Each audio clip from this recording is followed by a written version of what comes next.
अपने मेयार से नीचे तुम्हें आने से रहा। शेर भूखा हो मगर घास तो खाने से रहा। कर सको तो मेरी मेहनत का यकीन कर लेना। अब तुम्हें चीर के मैं दिल तो दिखाने से रहा। और कहते हैं ना कि सब कुछ मिल जाएगा तो तमन्ना किसकी करोगे। अधूरी ख्वाहिशें ही तो जीने का मज़ा देती हैं। दोस्तों, इसी के साथ हम अपने फरवरी माह के करंट अफेयर की शुरुआत करते हैं। देखिए, अगले 5 मिनट तक आप मेरी बात बिल्कुल ध्यान से सुनिएगा। आपको कम से कम समझ में आ जाए कि अगला 1 घंटा आप किसको देने जा रहे हैं और हमारे पढ़ने का तरीका क्या होगा, हम क्या क्या चीज़ें कवर कर रहे हैं। ये तमाम सारी बातों के जो जवाब है ये आपको अगले 3 से 4 मिनट में 5 मिनट में आपको मिल जाएंगे। देखिए, कवर हम क्या क्या करेंगे वो आपको पहले मैं बता देता हूँ ब्रीफली। हम पीआईबी कवर करेंगे पूरा, द हिंदू कवर करेंगे पूरा, इंडियन एक्सप्रेस पूरा कवर करेंगे, डीडी न्यूज़ पूरा कवर करेंगे, क्योंकि यही वो ऑथेंटिक सोर्स हैं जहाँ से सवालों में डिस्प्यूट ना हो और कोई भी जो है स्टेट पीएससी चाहेगी कि उसके सवाल जो है विवाद की स्थिति में न जाएं। ठीक है। फिर कुछ लोग बहुत लंबे समय से क्रॉनिकल पढ़ रहे हैं तो हम क्रॉनिकल भी कवर करेंगे और हम पीडी भी कवर करेंगे। अब ये जो सारी चीज़ें हैं, जो सारे स्रोत हैं, मान लीजिए कि इनसे कोई खबर बची रह गई, क्रॉनिकल में कोई खबर एक्स्ट्रा है, पूरी क्रॉनिकल में नहीं कवर करेंगे। मान लीजिए कि इतने सोर्स में क्रॉनिकल की 80% चीज़ें आ गई, अब क्रॉनिकल में बची 20% चीज़ें, तो वो 20% चीज़ें हम यहाँ पे कवर करेंगे। अब इसके बाद भी मान लीजिए कि प्रतियोगिता दर्पण में 10 फैक्ट बच रहे हैं, 15 फैक्ट बच रहे हैं, तो वो 10 से 15 20 फैक्ट हम यहाँ पे कवर करेंगे। ठीक, तो आपका क्रॉनिकल, पीडी और ये बाकी जितने भी सोर्स हैं, तो जितने भी करंट अफेयर हैं आपके सारे के सारे कवर हो जाएंगे। अब मैं आपको बताता हूँ कि हमारे पढ़ने का तरीका क्या होगा, कैसे हमारे पढ़ने का तरीका और लोगों से अलग है, कैसे हम चीज़ों को आपको याद करवाते हैं। देखिए, ये एक पक्षी है आपके सामने दिख रहा होगा, इसका नाम है मौली। मौली से आपको एक शब्द याद आ रहा होगा कि कोई भी राष्ट्र होता है तो उसके कुछ मौलिक अधिकार होते हैं। अब इसको रिलेट कैसे करें राष्ट्र से।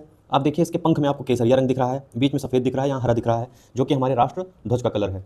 अब मैं आपको बातें क्यों बता रहा हूँ, अगले 1 मिनट के अंदर अंदर जो बचा 1 मिनट 1.5 मिनट का समय है, मैंने आपसे 5 मिनट मांगे थे, उसमें जो 1.5 से 2 मिनट का समय बचा है अपना, उसमें आपको सारी बातें क्लियर हो जाएंगी कि मैं आपको क्यों बता रहा हूँ ये चीज़। ठीक है। अब ये जो मौली पक्षी है, ये देखिए ग्रीनरी में बैठा है, हरियाली है इसके अगल बगल, यहाँ भी देखिए हरियाली है, यहाँ भी देखिए हरियाली है, यहाँ भी ग्रीनरी है और यहाँ भी ग्रीनरी है। ये ऊपर बैठा हुआ था जाके एकदम शिखर पर, इसको लगा कि जब मुझे हरियाली में ही बैठना है तो मैं किसी शिखर पर बैठता हूँ और मैं मेघों को देखूंगा। और ये नीचे उतर आया, नीचे उतर आया तो देखिए इसका सर झुका हुआ है, दुखी है हल्का सा। इसको लग रहा है कि अगर मैं नीचे बैठा हूँ और ग्रीनरी मुझे पसंद है तो इससे अच्छा है कि मैं क्यों ना ऊपर जाके बैठूँ, ऊपर भी ग्रीनरी है। तो ये फाइनली यहाँ पे आ गया फिर से शिखर पे, इसने संकल्प लिया कि अब मैं यही शिखर पर ही बैठूंगा। अब आप देखिए 5 से 6 प्रश्न है, कैसे आपको याद हो जाएंगे, जो कि आपको याद करने में बहुत मेहनत करनी पड़ती। 39वें जो राष्ट्रीय खेल हैं उनकी मेजबानी कौन सा राज्य करेगा। और एक चीज़ और आपको मैं बता देता हूँ कि कोई भी राष्ट्र है, ठीक है, तो वो सेवा करेगा अपने नागरिकों की, तभी उसका धर्म पूरा होगा। किसी भी राष्ट्र का धर्म है कि लोगों की सेवा करना, सर्विस करना। ठीक है, सर्विस करना और लोगों को सर्विस देना, दोनों जो है धर्म है राष्ट्र के। राष्ट्र शब्द पे मैं बार बार जोर क्यों दे रहा हूँ, सर्विस पे क्यों जोर दे रहा हूँ, इस सब आपको समझ में आ जाएगा। अब आपको इतनी स्टोरी आपके दिमाग में बैठ गई, आप देखिए प्रश्नों को सॉल्व करते हैं। 39वें राष्ट्रीय खेलों की मेजबानी कौन सा राज्य करेगा। मेघालय। मेघालय कहाँ से, देखिए यहाँ पे शिखर पर बैठ के मेघों को देख रहा है। शिखर पे क्यों आया, ताकि मेघों के करीब आ सके। ठीक है। उसके बाद ठीक अभी जो राष्ट्रीय खेल हुए, नेशनल राष्ट्रीय खेलों का जो ये नेशनल राष्ट्रीय गेम्स हुए हैं, नेशनल गेम्स 38वें, इसका एंथम पूछा गया है। तो देखिए इसने संकल्प लिया था कि मैं शिखर पर ही बैठूंगा, तो इसका एंथम है संकल्प से शिखर तक। फिर इसमें पूछा गया है कि 38वें राष्ट्रीय खेलों की थीम क्या थी। तो थीम देखिए, मैं बता रहा हूँ ना कि आप हर जगह देखिए बैकग्राउंड में थीम्स, वॉलपेपर्स, आप बैकग्राउंड में देखिए हर जगह पे ग्रीनरी है, तो देखिए क्या है, ग्रीन गेम्स। अगला प्रश्न देखिए, 38वें राष्ट्रीय खेलों का शुभंकर क्या था, तो ये है मौली। अब देखिए इसमें क्या है कि 38वें राष्ट्रीय खेलों की पदक तालिका में किस राज्य केंद्र शासित प्रदेश ने शीर्ष स्थान प्राप्त किया, किस राज्य ने। तो इसमें देखिए क्या है, ये सर्विसेज से वो है, तो सर्विसेज ने जीता है। मैंने बताया था ना कि किसी भी राज्य का या राष्ट्र का धर्म होता है सर्विस करना है, सर्विस देना लोगों को, तो इसमें सर्विसेज ने जो है शीर्ष स्थान प्राप्त किया है। अगला प्रश्न है, 38वें राष्ट्रीय खेलों का आयोजन कहाँ हुआ। मैंने आपको बताया था कि यहाँ शीर्ष पर बैठा था और यहाँ पर ये उतर गया था। ठीक है, तो उत्तर से उत्तराखंड, देखिए उत्तराखंड। अब अगला ऐसे ही देख लीजिए कि देखिए अगर किसी को कैच पकड़ना है तो उसका हाथ बड़ा होना चाहिए, बड़ा होना चाहिए यानी कि विराट होना चाहिए। बाकी जो भी नाम आएंगे ऑप्शन में, किसी का भी नाम बड़ा नहीं निकलेगा, किसी का भी अर्थ। तो कैच पकड़ने के लिए आप देखिए ना, बड़ा सा हाथ चाहिए, विराट हाथ चाहिए, तो सीधी सी बात है विराट कोहली। अब आप समझ गए होंगे दोस्तों कि हम किस तरीके से आपको चीज़ें याद करवाएंगे। इसमें क्या है कि आपको सारे फैक्ट याद रहेंगे। अब आपको बहुत ज्ञानी बनने की जरूरत नहीं करंट अफेयर में, आपसे वन लाइनर प्रकृति के प्रश्न पूछे जाते हैं। अगर आप वहाँ पे ना सॉल्व करके आए तो आपको बैकग्राउंड में कितनी भी इन्फॉर्मेशंस पता हो, कितनी भी सेट ऑफ इन्फॉर्मेशंस आपके माइंड में हो, लेकिन अगर आपको वो फैक्ट नहीं पता है मौके पे, आपने उसको रिलेट नहीं किया, आपको वो याद नहीं आया, तो आपका काम बिगड़ जाएगा। मान लीजिए कि 4 ऑप्शन आ जाता है, उसमें रोहित शर्मा भी आ गया, ऐसे ऐसे करके 4 ऑप्शन आ गए, आपका काम बिगड़ जाएगा। फिर कितने सारे खेल होते हैं, राष्ट्रीय खेल होते हैं, पैरालंपिक्स होते हैं, तमाम गेम्स होते हैं, आप कैसे याद कर पाएंगे, कैसे आपको चीज़ें दिमाग पर रहेंगी। अब आप शायद समझ पा रहे होंगे कि हमारे पढ़ने का तरीका क्या रहेगा। अब चलिए हम लोग शुरू करते हैं और 1 घंटे के अंदर अंदर ये पूरी क्लास हम लोग खत्म कर लेंगे। इसका पार्ट 1 और पार्ट 2 जो क्रॉनिकल पीडी का बचेगा उसको भी हम लोग खत्म कर देंगे और हम लोग पूरी तरीके से कॉन्फिडेंट हो जाएंगे। फिर करंट अफेयर का कोई भी प्रश्न आएगा ना तो वो आपका सही होना है। बाकी मैं नहीं जानता दुनियादारी, लेकिन आपका सही होगा बस आपको। और आपसे मैं चाह क्या रहा हूँ, इतना ही चाह रहा हूँ कि आप एक बार इस क्लास को तसल्ली से, जब भी आप सोते रहिए या आप कहीं तो सफ़र करिए, कहीं भी आप बैठ के इसको 2x पे आप देख लीजिए। आप देखिएगा जिस दिन आपकी परीक्षा होगी, चाहे वो बीपीएससी हो, चाहे आपका यूपीपीसीएस हो, चाहे आपका आरओ हो, और यहाँ तक कि मैं आपको बता रहा हूँ कि यूपीएससी में भी कुछ कुछ प्रश्न आपको साइंस टेक के, देखिए अपॉइंटमेंट्स और ये स्पोर्ट्स ये सब तो नहीं आता है यूपीएससी में उतना, ठीक है, लेकिन आपको ये साइंस टेक का, पर्यावरण का और कुछ कुछ प्रश्न आपको मिलेंगे यहाँ से, और वो भी मैं आपको दिखाऊंगा। चलिए देखते हैं, शुरू करते हैं अपना करंट अफेयर हम लोग। भारत के किन 2 राज्यों ने भाषा विवाद बढ़ने से फरवरी 2025 में आपस में सीमा पार बस सेवाएं निलंबित कर दी? अब देखिए, भाषा को लेके अगर कोई लड़ाई करेगा तो कोई महानाटकी आदमी होगा, ठीक है, जो महानाटक करने वाला होगा।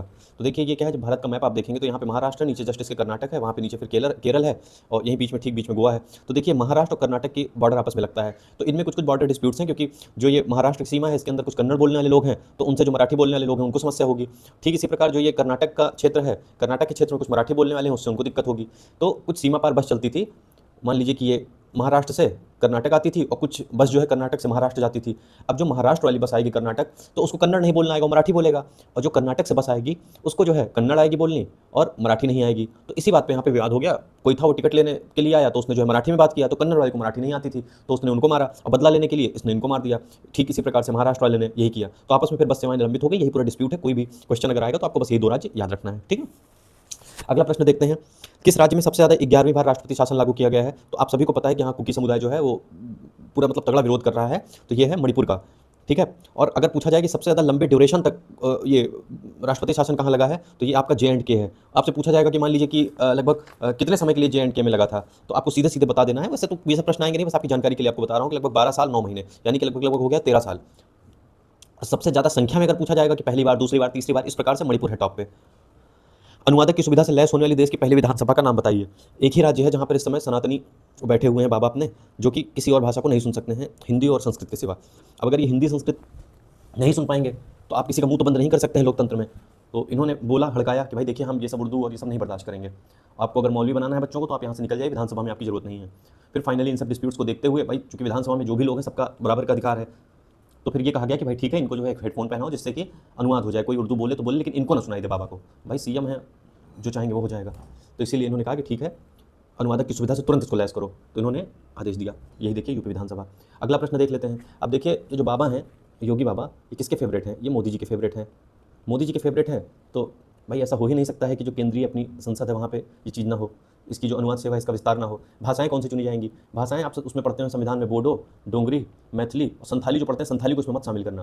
अब संस्कृत और उर्दू में विवाद चल रहा है ना कि संस्कृत बोली जाए कि उर्दू बोली जाए, तो संस्कृत और उर्दू, भाई उर्दू वालों को संस्कृत ना सुनाई दे और संस्कृत वालों को उर्दू ना सुनाई दे। और मणिपुर में इतने लंबे समय से विवाद चल रहा है, देख रहे हैं आपकी 11वीं बार जो है राष्ट्रपति शासन लगा है, तो मणिपुर को तो शामिल न किया जाए, ऐसा हो ही नहीं सकता है। तो यही आपकी 6 भाषाएं हैं, आपको आराम से याद रहेगा, 1 2 3 4 5 6। अगला प्रश्न देखते हैं, किस हिंसाग्रस्त राज्य के तत्कालीन मुख्यमंत्री एन बीरेन सिंह ने फरवरी 2025 में अपने पद से इस्तीफा दे दिया? अब आप देखिए, वीर कौन होगा? वीर वही होगा जिसके पास मणि होगी जादुई, उसके अंदर कितनी वीरता होगी, जो चाहेगा वो कर लेगा। तो आप इस प्रकार से याद रखिएगा, मणिपुर।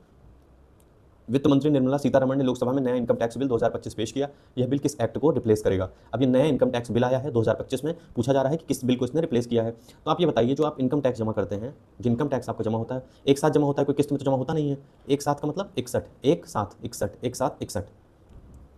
और वैसे भी जिनको इनकम टैक्स एक्ट के बारे में जिन्होंने थोड़ा बहुत पढ़ा होगा, आप जब ये सब पढ़ते हैं इकोनॉमिक्स वगैरह, तो ये सब चीज़ तो बहुत आम है, साधारण है, आपको मिलती ही है। असम के मुख्यमंत्री ने किस जिले को राज्य की दूसरी राजधानी विकसित करने की घोषणा की? देखिए, किसी भी राजधानी को बहुत सारे रिसोर्सेज की जरूरत होगी। अब रिसोर्सेज में जो सबसे महत्वपूर्ण रिसोर्स है वो है जल। जल के बिना जो है संभव ही नहीं किसी उसकी राजधानी बनना, प्लस फिर कुछ ग्रीनरी होनी चाहिए। तो देखिए यहाँ पे डिब्रू साइकोवा नेशनल पार्क है ना। अब आप देखिए यहाँ पे ये डिब्रू नदी है, इधर ये म्यांमार का क्षेत्र, डिब्रू नदी आके ब्रह्मपुत्र में मिल रही है। अब इतनी बड़ी नदी है, इतनी बड़ी नदी है, तो यहाँ पे राजधानी बनाना उचित होगा, ठीक है, कि यहाँ चैलेंजेस नहीं होंगे। दूसरी बात है कि यहाँ ग्रीनरी भी है, नेशनल पार्क भी है। देखिए कितनी खूबसूरत जगह है, ठीक है। ये वही है साइकोवा नेशनल पार्क, डिब्रू साइकोवा, ठीक है। तो जब डिब्रू साइकोवा नेशनल पार्क है, डिब्रू नदी है, तो क्यों ना हम डिब्रूगढ़ को ही बना लें। चलो डिब्रूगढ़ ढूंढते हैं, ठीक है, डिब्रूगढ़ है। दूसरी राजधानी कौन सी बनेगी? डिब्रूगढ़ बनेगी। केंद्रीय मंत्री प्रताप राव जाधव ने क्या किया है कि महिलाओं के लिए कैंसर टीका उपलब्ध होने की घोषणा की है, कि जो महिलाएं हैं उनके लिए कैंसर टीका उपलब्ध हो जाएगा बहुत जल्दी। लेकिन प्रश्न ये पूछा गया है कि किस आयु वर्ग की महिलाएं इसमें शामिल होंगी। तो देखिए, जब आप टीका लगवाने जाते हैं, इंजेक्शन लगवाने जाते हैं, तो आपको डॉक्टर मना कर देता है। देखिए बता रही ना, नो, क्या नो? छोला। क्यों छोला नो? क्योंकि छोले में होता है प्रोटीन। प्रोटीन कहाँ जाके इकट्ठा होता है? मसल्स में। मसल्स में इकट्ठा होगा तो इंजेक्शन धंसेगा ही नहीं। इंजेक्शन नहीं धंसेगा तो फिर आपका ये टीका लगवाना बर्बाद हो जाएगा। तो देखिए 9 साल की बच्ची है, देखिए देख के ही आपको लग रहा होगा 9 साल की बच्ची, और ये 16 साल की बच्ची है, आपको एकदम देख के ही स्पष्ट हो रहा होगा इन दोनों को जो इंजेक्शन लग रहा है। तो ये यही हुआ कि भाई देखिए जो शुरुआत हो तो पहले एक 9 साल की बच्ची को बुलाया जाए, शुभारंभ किया जाए, और 16 साल की, क्योंकि यही आयु वर्ग इसके पात्र हैं। ठीक, अब आपको ऐसे याद रह जाएगा, नो छोला इंजेक्शन लगवाते समय महिलाओं को। ये आपको मैं एक्सप्लेन कर चुका हूँ। चलिए अगले प्रश्न पे आते हैं। हिसाशी टेकुची किस कंपनी का सीईओ और एमडी नियुक्त किया गया है? देखिए ये एक चाइनीज आदमी दिख रहा होगा, इसके मुंह पे हाथ लगा दिया गया है और इसकी सांस रोक दी गई है।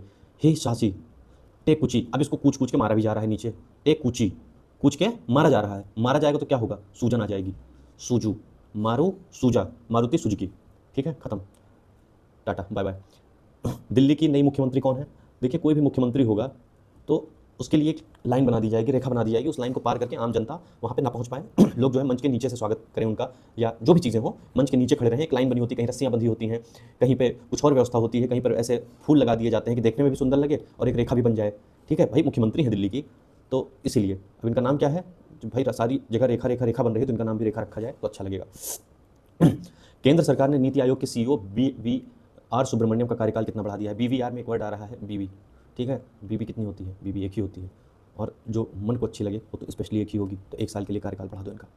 भारत के मुख्य चुनाव आयुक्त कौन बने हैं? अगर किसी का चुनाव करना है तो बहुत आपके अंदर ज्ञान होना चाहिए।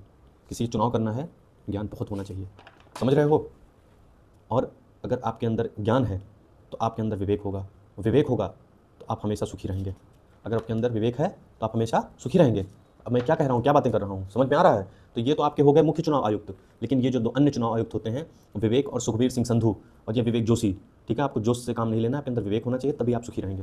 तो ये आपके हो गए सुखबीर सिंह संधू और ये विवेक जोशी। सुख और विवेक याद रखोगे तो भी आपका काम हो जाएगा। फिर ये हिसाशी टेकुची, आपको पहले बता दिया था कि कूचा, सांस उनकी रोक दी, मारा तो उनके पैर में सूजन आ गई। भारत जापान संयुक्त अभ्यास धर्म गार्जियन का 6ठा संस्करण, भारत जापान संयुक्त अभ्यास धर्म गार्जियन 6ठा संस्करण फरवरी मार्च में कहाँ आयोजित हुआ है? अब आप याद रखना, फरवरी में आयोजित हुआ है। ठीक है, कैसे याद रखेंगे बताते हैं। ये मूवी आप सबने देखी होगी, ये है विवाह मूवी। ठीक है, तो ये लड़की के पिताजी हैं, ये लड़की के पिताजी के मित्र हैं। देखिए आके पैर छू रही है, तो इन्होंने आशीर्वाद दिया, बोले कि यार बिटिया तो बहुत बड़ी हो गई, अब इसकी विवाह हुआ कहीं देखा जाए। पिता का तो धर्म है, ध्यान से सुनिएगा, पिता का धर्म होता है कि लड़की के गार्जियन का क्या धर्म होता है कि शादी अच्छी जगह देखी जाए, ढूंढी जाए। तो फाइनली इन्होंने बुलाया, बोले कि ठीक है भाई लड़के वालों को बुलाओ। तो देखिए ये बता रहे हैं, लड़की के पिताजी हैं, लड़के के पिताजी हैं, और ये उनके मित्र थे जो इनको लेके आए, बता रहे हैं कि देखिए यहाँ पे सारी चीज़ सब अच्छी है, और ये हीरो ध्यान से सुन रहा है चीज़ों को। अब जब ध्यान से सुन रहा है चीज़ों को तो इसने क्या कहा? इसने कहा कि देखिए जब सब कुछ तय हो जाए तो सब लोग एक दूसरे को पान जरूर खिला दीजिएगा जाते समय, शुभ माना जाता है। अगर कहीं आप रिश्ता करने जा रहे हैं तो शुभ माना जाता है, तो जाते जाते पान जरूर खिला देना, जा लेकिन पान जरूर खिला देना। तो फिर ये हुआ कि ठीक है, इन दोनों लोगों को अकेले में बातचीत करने दे दी जाए, क्योंकि गार्जियन का धर्म है कि दोनों लोगों को थोड़ी देर बैठ के बातचीत कर लेने दी जाए ताकि दोनों लोग संतुष्ट हो जाएं। तो इन्होंने भी इनको कहा कि देखिए गार्जियन तो अपना अपना धर्म निभा रहे हैं, हम लोग भी अपना धर्म निभाते हैं, और पान जो है खा लो। और चूँकि ये पूरा जो है प्रेम से संबंधित है तो महीना भी कौन सा होगा? फरवरी, जो कि प्रेम के लिए पूरे साल में लोग इसका इंतज़ार करते हैं।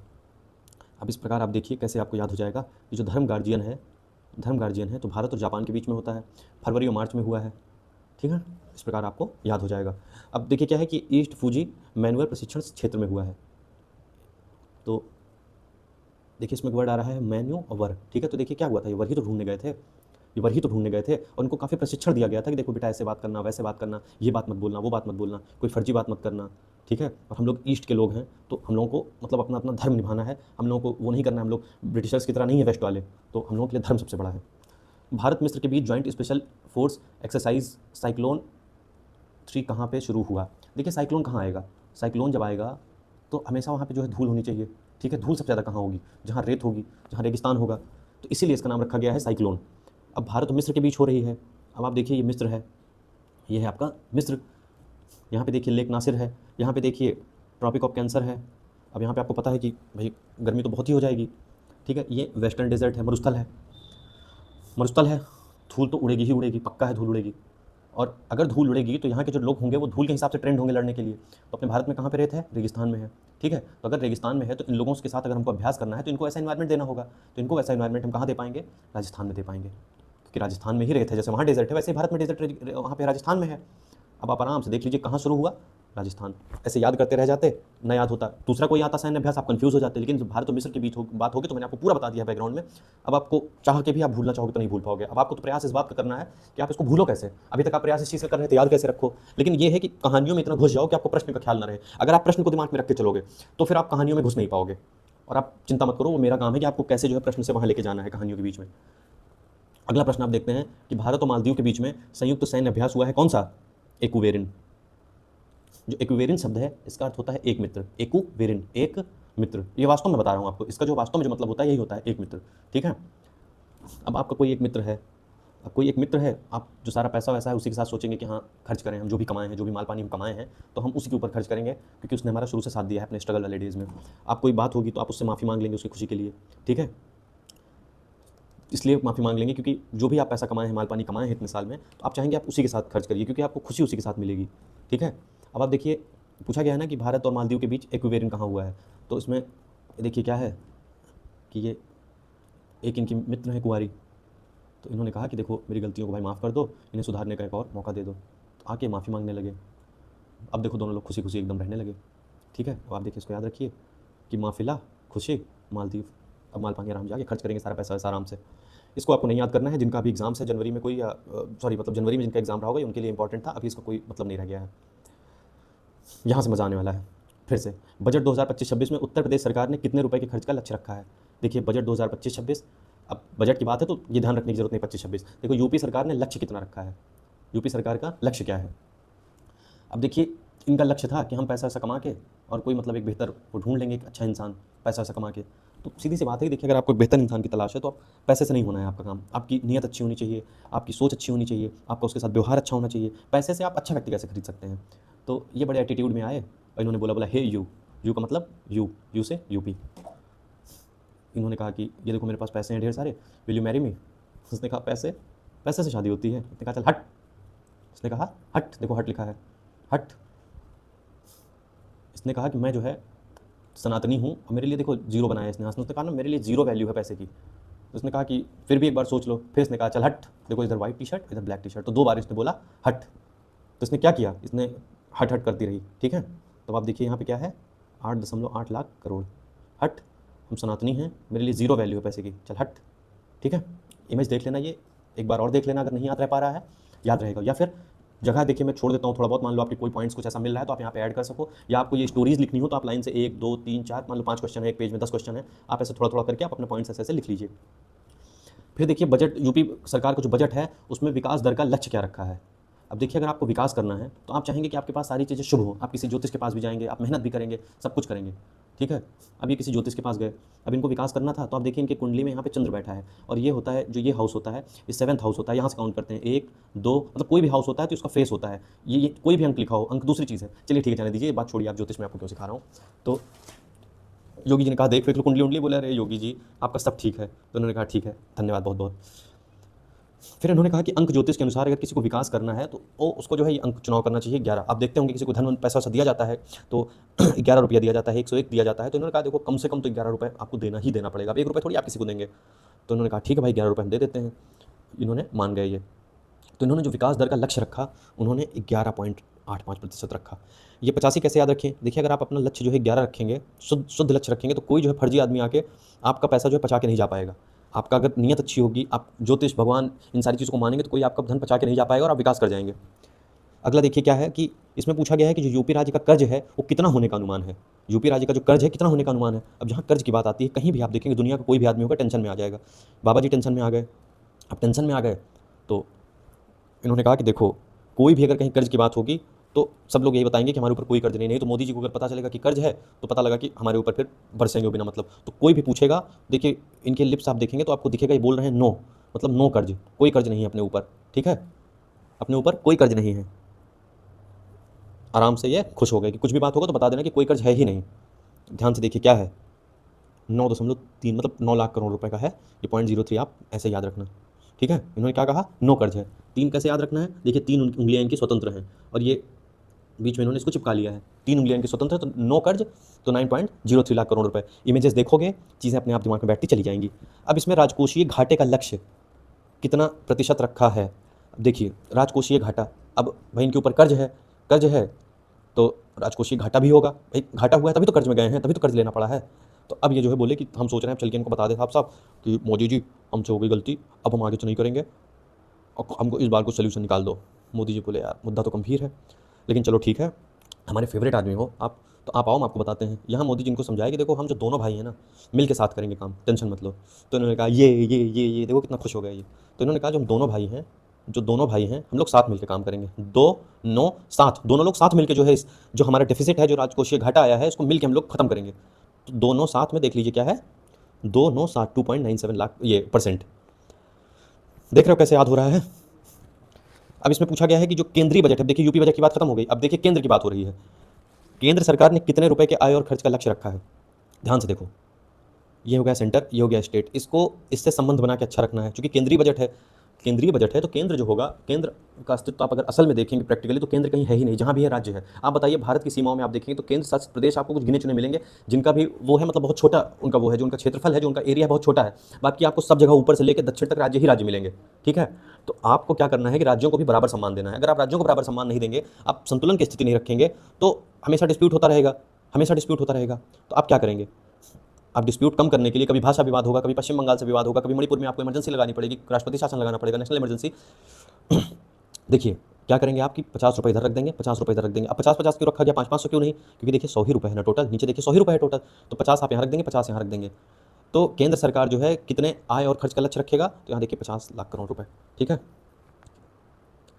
अब आगे देखते हैं केंद्रीय बजट में राजकोषीय घाटे का लक्ष्य जो है कितना प्रतिशत है जीडीपी का, ठीक है। अब आप देखिए केंद्र में क्या समस्या है कि केंद्र असल में तो कहीं है नहीं, तो ये लोग क्या करते हैं कि कभी वहाँ पे आपको व्यापम घोटाला मिलेगा, ठीक है, कभी आपको राफेल डील में घोटाला मिलेगा, कभी आपको चारा घोटाला मिलेगा, कभी आपको मनरेगा मिलेगा, कभी सृजन घोटाला, कभी जननी सुरक्षा, कभी छात्रवृत्ति, कभी शौचालय घोटाला। इस प्रकार से घोटालों की लाट लगी हुई है, लाइन लगी हुई है। तो आप क्या बोलेंगे, सब चोर हैं, सब चोर हैं, चोर चोर चोर चोर चोर चोर चोर चोर। 4 राजकोषीय घाटा केंद्र का 4.4%। फिर देखिए अगला प्रश्न है केंद्रीय बजट में रक्षा मंत्रालय को कितनी रकम पेश की गई है, कितनी रकम आवंटित की गई है। ध्यान से देखिए, ये है आपका डिफेंस के लोग, आर्मी वाले। इन्होंने क्या किया है, इनको सबको छका दिया है। छका क्यों दिया है, क्योंकि ये सब अड़ियल हैं, अड़ियल हैं, और इनको सबको क्या किया है, छका दिया है। सेम यहाँ पे भी देखो छका दिया है, क्यों छका दिया, अड़ियल हैं। यहाँ पे भी देखो सब छका दिया, रो रहे हैं ना ये, क्यों छका दिया है, क्योंकि अड़ियल हैं आर्मी वाले। यहाँ पे भी देखो छका दिया, क्यों छका दिया, क्योंकि आर्मी वाले अड़ियल हैं। याद कैसे होगा, आर्मी मतलब डिफेंस। करियप्पा का भी देखिए, करियप्पा के बारे में तो भाई साहब कौन नहीं जानता है। चलिए अब आपको दिखाते हैं कि आपको याद कैसे हो गया है। ये छका दिया है, छका दिया है, छका से 6 और 81 से छका से 81, छका 6 से 6 और का से 81। दूसरा बात अड़ियल 68 6.8, ठीक है। अड़ियल है नंबर 1 के 6.8, अड़ियल का मतलब 68 6 8, और कैसे अड़ियल है नंबर 1 के, तो 6.81 लाख करोड़ रुपए। निर्मला सीतारमण के अनुसार केंद्रीय बजट की मुख्य थीम क्या थी। अब देखिए इसमें नाम आ रहा है सीता और रमण, मतलब सीता और राम। तो इसमें देखिए क्या है कि सीता राम जी हैं, ये सीता जी हैं। अब ये क्या करेंगे, सबका विकास करेंगे, सबका भला करेंगे। सीता और राम जी के पास अगर कोई जाएगा तो ये सबको बराबर से निगाह से देखेंगे, सबका विकास करेंगे। तो इन्होंने कहा कि ठीक है, हमारा जो बजट है, सीताराम का जो बजट है, उसमें सबका जो है विकास होना है। किस राज्य में मखाना बोर्ड का ऐलान किया गया। बच्चे को पता है कि मखाना से संबंधित कोई भी प्रश्न आएगा, कोई भी चीज़ आएगी तो सीधी सी बात है, आंख बंद करके बिहार लगा देना है।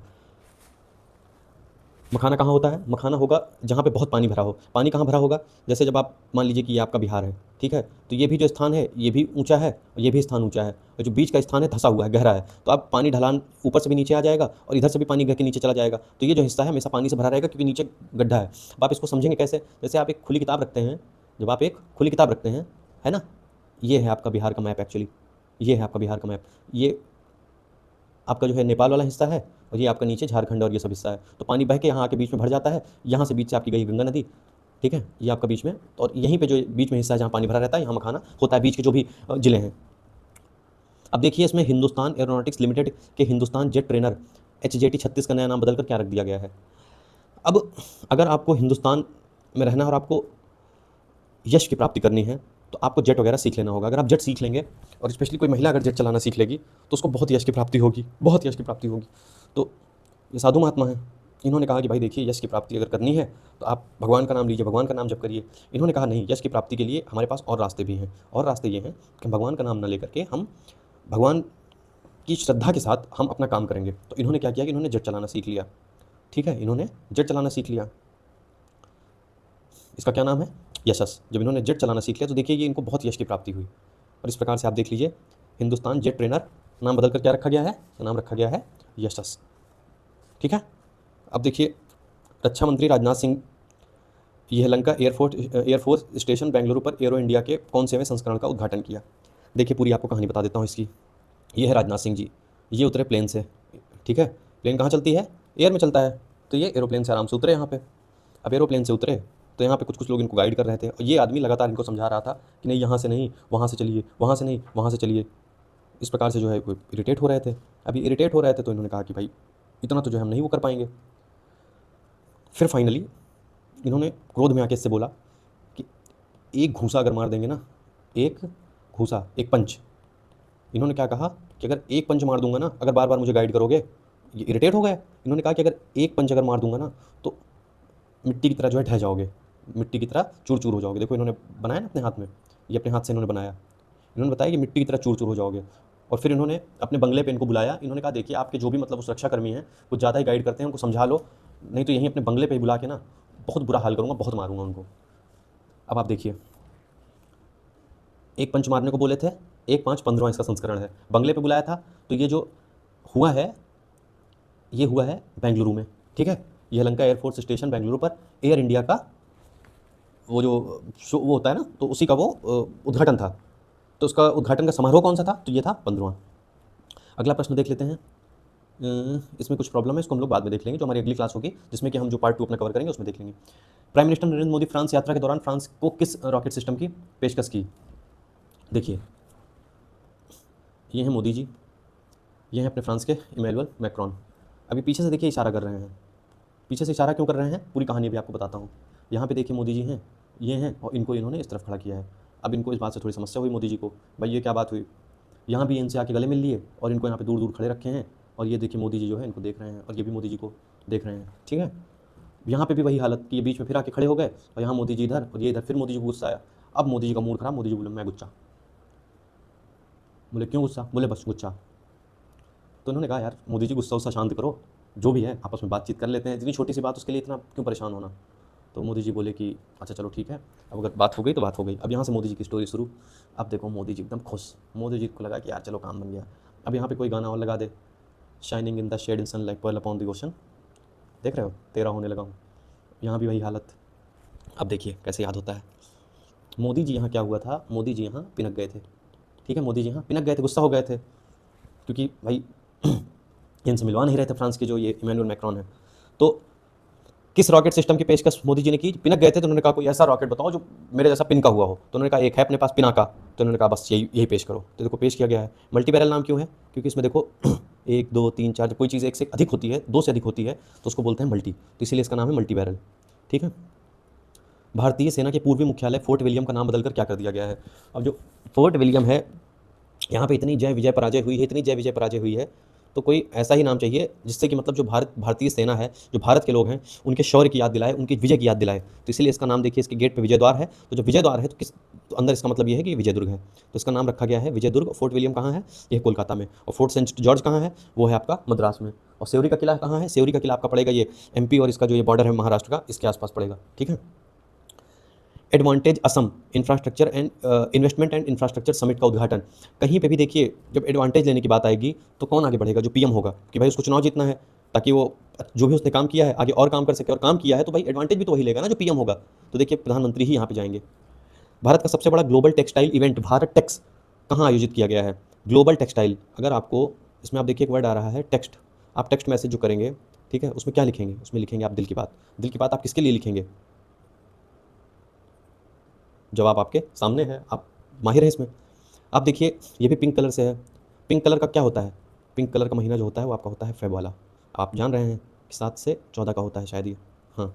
तो आप देखिए जैसे ही वो ख़त्म हुआ 14 फरवरी से इसको शुरू कर दिया गया है। ठीक है, अब आपको आराम से याद रह जाएगा कि सबसे बड़ा ग्लोबल टेक्सटाइल इवेंट कहाँ हुआ है, नई दिल्ली, और कब, फरवरी में। तेलंगाना में किस टनल में फंसे 8 कर्मचारियों को बाहर निकालने के लिए देश प्रमुख एजेंसियों के साथ रेस्क्यू ऑपरेशन में रेड माइनर्स को भी बुलाया गया है। देखिए कोई अगर टनल में फंसा है, ठीक है, अगर कोई टनल में फंसा है तो एक बात बहुत स्पष्ट है कि वहाँ शैलें होंगी, यानी कि चट्टान। शैल का क्या अर्थ होता है, शैल का अर्थ होता है चट्टान, रॉक्स, रॉक्स बोलते हैं शैल को। देखिए क्या है, Shri slam, left bank canal tunnel. USA China में एआई टकराव के बीच पीएम मोदी ने किस देश के राष्ट्रपति के साथ एआई एक्शन शिखर सम्मेलन की मेजबानी की? अब यूएसए चाइना में लड़ाई चल रही थी, ठीक है, एआई को लेकर के, तो पीएम मोदी जो है एआई एक्शन समिट में कहाँ जाएंगे? कहाँ जाएंगे? याद है? अभी 3-4 क्वेश्चन पहले भी दिखाया था सारी चीज़ें, तो मोदी जी फिर वहीं जाना चाहेंगे। अब मोदी जी फिर इन्हीं के पास पहुँचे, मोदी जी फिर इन्हीं के पास पहुँचे, फ्रांस पहुँचे, तो इन्होंने कहा कि यार बाकी सब तो व्यवस्था ठीक है, सब कुछ अच्छा है, अपने को बहुत अच्छी व्यवस्था की है, देखिए एआई एक्शन समिट दिख रहा होगा, लेकिन मैं जो देखना चाह रहा हूँ वो कहाँ है? तो ये बोले कि बस सामने देखिए। इन्होंने कहा हाय, मोदी जी ने कहा हाय, फिर दोनों लोग मिले, फिर अपना गए, अपना दुनिया भर की कहानी अपना सुनाई गई, ठीक है, देख ही रहे होंगे। तो इन्होंने फिर ये फ्रांस गए। फ्रांस से क्यों जा रहे हैं बार बार? क्योंकि यही जो है इनसे इनको मिलवा सकते हैं, फ्रांस इटली सब आसपास ही है ना। अगला प्रश्न देखते हैं, गुजरात में पहले, और हाँ इसको देख लीजिए, इसको थोड़ा याद आपको और करवा देते हैं कि जो एआई एक्शन शिखर सम्मेलन, इसको आप ऐसे याद रखिएगा कि जब मोदी जी गए थे ना, तो मोदी जी अपनी मतलब एआई वाली फ़ोटो वगैरह ये सभी पर बोला कि इन्होंने कहा कि हमने तो आपकी जो एआई वाली फ़ोटोज़ है वही सब चीज़ें देखी हैं ज़्यादातर। मोदी जी ने कहा कि एआई का मतलब ये है कि आई का मतलब ये कि हम आ गए। मोदी जी उनसे बोले कि हम आई, तो फाइनली इन्होंने कहा कि ठीक है हम आ रहे हैं, और ये आ गए फाइनली फ्रांस। मोदी जी भी थोड़ा अवधी और थोड़ा भोजपुरी बोलने लगे। गुजरात में पहले बिम्स्टेक युवा शिखर सम्मेलन का उद्घाटन फरवरी 2025 में किसने किया? फिर देखिए ये फरवरी का है, कैसे याद रखना है? ये सारे युवा हैं, ठीक है, ये सारे युवा हैं और इन्हीं के लिए होता है फरवरी का महीना सबसे खास, ठीक है। ये सब एक दूसरे पे कोई ना कोई एक दूसरे के सहारे टिके रहते हैं, ठीक है, फरवरी के महीने का इंतजार करते रहते हैं। अब इसको याद कैसे करना है? देखिए इसमें एक वर्ड आ रहा है बिम, और ये आ रहा है टेक, ये आ रहा है युवा, और उद्घाटन किसने किया? मनसुख मंडाविया ने किया। देखिए ये आदमी क्या है, ये देखिए ये बिम है, इसको जूम करके देखिए, ये बिम है, ठीक है, इसको बिम बोलते हैं इस पिलर को, या कोई ऐसे मान लीजिए कि नीचे ऐसे कोई आकृति बनी रहती है, नीचे जिस पे दीवार बनी रहती है उसमें ईंट जुड़ जाती है, उसको बिम बोलते हैं। यहाँ पे भी देखिए ये जो है बिम पे टेक लिया है, इसका मन देखिए कितना जो है सुखी है, ठीक है, इसका मन कितना सुखी है, बिम पे है फिर भी इसका मन सुखी है, ठीक है। फिर से फरवरी, मन से मनसुख मंडाविया, बिम से बिम्स्टेक, और बिमटेक से बिम्स्टेक, ठीक है। गुजरात कैसे याद किया जाए कि गुजरात में है? देखिए अगर आपको कहीं रात गुजारनी है, ठीक है, तो कहीं ना कहीं तो आपको टेक लेना पड़ेगा, कहीं ना कहीं आपको टेक लेना पड़ेगा, इससे आप याद रखिएगा बिम्स्टेक, ठीक है, बिम्स्टेक आप इससे ऐसे याद रखिएगा। किस शहर में आयोजित राष्ट्रीय जनजातीय महोत्सव आदि महोत्सव का उद्घाटन राष्ट्रपति ने किया? ये है नई दिल्ली। अब देखिए कोई भी जनजाति है तो वो हर जनजाति चाहेगी कि हमारे राज्य में हो, हमारे राज्य में हो, हमारे राज्य में हो। किसी भी आप राज्य में जाएंगे, हर राज्य में आपको कोई ना कोई जनजाति पाई जाएगी, कुछ एक दो अपवाद छोड़ के, ठीक है, बाकी लगभग सारे राज्यों में आपको जनजातियाँ मिलेंगी। तो अब आपस में इसमें डिस्प्यूट होगा कि भाई कहाँ किया जाए, कहाँ किया जाए, कहाँ किया जाए।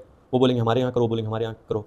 तो राष्ट्रपति ने कहा कि, तो इन्होंने कहा, सब लोगों ने कहा कि देखो जो ही जनजातियों से संबंधित जो भी फैसले होते हैं राष्ट्रपति लेते हैं, तो ये भी फैसला छोड़ दो। राष्ट्रपति ने कहा देखो हमारा यहाँ पे घर है, हम भी जनजाति से बिलोंग करते हैं, आप सब लोगों में आपसी लड़ाई ना हो, आप लोग आ जाओ दिल्ली, ठीक है, ये राजधानी भी है, हमारे घर भी है, हम जनजातियों को एक तरीके से रिप्रेजेंट भी कर रहे हैं। एक राष्ट्रपति के तौर पे तो वैसे हम पूरे देश को रिप्रेजेंट कर रहे हैं, लेकिन जनजातियों को भी मैं रिप्रेजेंट कर रही हूँ। अब अगला प्रश्न है, गणतंत्र दिवस की परेड में शामिल किसकी झांकी को मतलब टॉप कैटेगरी का वो पुरस्कार मिला है? तो ये है उत्तर प्रदेश की झांकी। इसमें देखिए क्या होता है ना कि जो झांकियाँ हैं इनमें कोई ये नहीं होता है कि किसी को टॉप, किसी को मतलब सबसे नीचे का, ऐसा कुछ नहीं होता है कि बहुत अच्छी है किसी की तो उसको टॉप कर दे दिया। देखिए एक क्रम होता है कि हाँ भाई कभी किसी राज्य को दे दिया, कभी किसी राज्य को दे दिया, जैसे जैसे जैसे प्रायोरिटीज़ होती हैं, जैसे जैसे माहौल होता है, वैसे वैसे परिस्थितियों के अनुसार ये चीज़ें तय की जाती हैं। तो इस प्रकार आप देख पा रहे होंगे कि इस बार जो जनजातीय कार्य मंत्रालय है, ठीक है, जनजातियों को सेटिस्फाई करने के लिए देखिए द्रौपदी मुर्मू जी को राष्ट्रपति बना दिया गया। मतलब कुल मिला के ये है कि जनजातियों को संतुष्ट करने पर विशेष बल दिया जा रहा है ताकि वहाँ पे डिस्प्यूट्स कम हो, ताकि वहाँ पे विकास की जो योजनाएं हैं वो लगाई जा सके। क्योंकि ये लोग तुरंत विरोध कर देते हैं कि भाई वृक्ष मत काटिए और नदियों में कोई पुल मत बनाइए, कोई फेरबदल मत कीजिए। तो इन्हीं सब चीज़ों को देखते हुए ये हुआ कि नहीं भाई ठीक है, अभी इस समय जनजातियों को हम लोग विशेष रूप से वो करते हैं, बढ़ावा देते हैं। तो इन्होंने जनजातीय कार्य मंत्रालय की झांकी को टॉप कैटेगरी में रखा गया। प्रथम रैंक इसको मिली। अंतर्राष्ट्रीय सरस्वती महोत्सव, सरस्वती जी कहाँ होंगी? जहाँ हरि भगवान होंगे। भाई ये भी भगवान है तो कोई भगवान वाला ही राज्य चुना जाएगा ना, तो हरि, इसीलिए जो है सरस्वती जी वहीं आएंगे जहाँ पे हरि जी होंगे, तो इसीलिए हरियाणा। अंतर्राष्ट्रीय मैचों में सबसे तेज 14,000 रन, एक्सप्लेन करने की जरूरत नहीं है, एक ही नाम है, विराट कोहली, विराट कोहली, विराट कोहली, विराट कोहली। वनडे क्रिकेट में सबसे ज़्यादा कैच लेने वाले? विराट, जिसका हाथ होगा, जिसका हाथ सबसे विराट होगा, विराट का मतलब होता है बड़ा, तो सीधी सी बात है विराट कोहली। 38वें राष्ट्रीय खेलों का आयोजन कहाँ हुआ? जब अपना लेक्चर शुरू हुआ था तो ये सारे क्वेश्चन मैंने आपको ऊपर करवाए थे, ठीक है, कि ये कोई एक मौली पक्षी है, ठीक है, मौली पक्षी है तो इसका नाम मौली क्यों है? क्योंकि इसके अंदर जो राष्ट्रीय ध्वज है उसके तीनों रंग पाए जा रहे हैं, ठीक है। फिर ये भी बताया था कि राष्ट्र के कुछ मौलिक अधिकार होते हैं। फिर ये क्या किया, ये शिखर पे बैठे, इसने संकल्प लिया कि शिखर पे बैठेंगे, लेकिन शिखर पे कितनी देर मन लगता, शिखर पे जाके भी बार बार नीचे उतर रहा था, ठीक है, बार बार नीचे क्यों उतर रहा था? क्योंकि इसको पता था कि हमको जो है सर्विस करनी है, हमको सेवा करनी है, ऊपर बैठ के हम मेघों से कब तक बात करेंगे, ठीक है। तो इसमें आपको सारा मैंने याद दिलाया था कि ये राष्ट्रीय खेल है, 38वें राष्ट्रीय खेल है। 39वें राष्ट्रीय खेल कहाँ होंगे? मेघालय में होंगे। फिर इसका नाम क्या है? इसका नाम है मौली। उत्तर से बताया था कि उत्तराखंड में आयोजित हुए हैं 38वें, और 39वां होगा मेघालय में। इसका थीम क्या थी? इसका थीम थी ग्रीन गेम्स। ग्रीन गेम्स क्यों थीम थी? क्योंकि ग्रीनरी में बैठा था। सारी चीज़ें एक्सप्लेन की है जहाँ लेक्चर शुरू हुआ है। फिर इसका वो क्या था? एंथम क्या था? इसका एंथम था संकल्प से शिखर तक। फिर किसने इसमें मतलब टॉप रैंक किसको मिली है? तो इसमें एक टीम है सर्विस, उसको जो है टॉप रैंक मिली, सर्विसेज। चलिए आगे देखते हैं। अंतर्राष्ट्रीय अंडर 19 वुमेंस T20, अंडर 19 है, ICC है, वुमेंस का है, T20 वर्ल्ड कप है।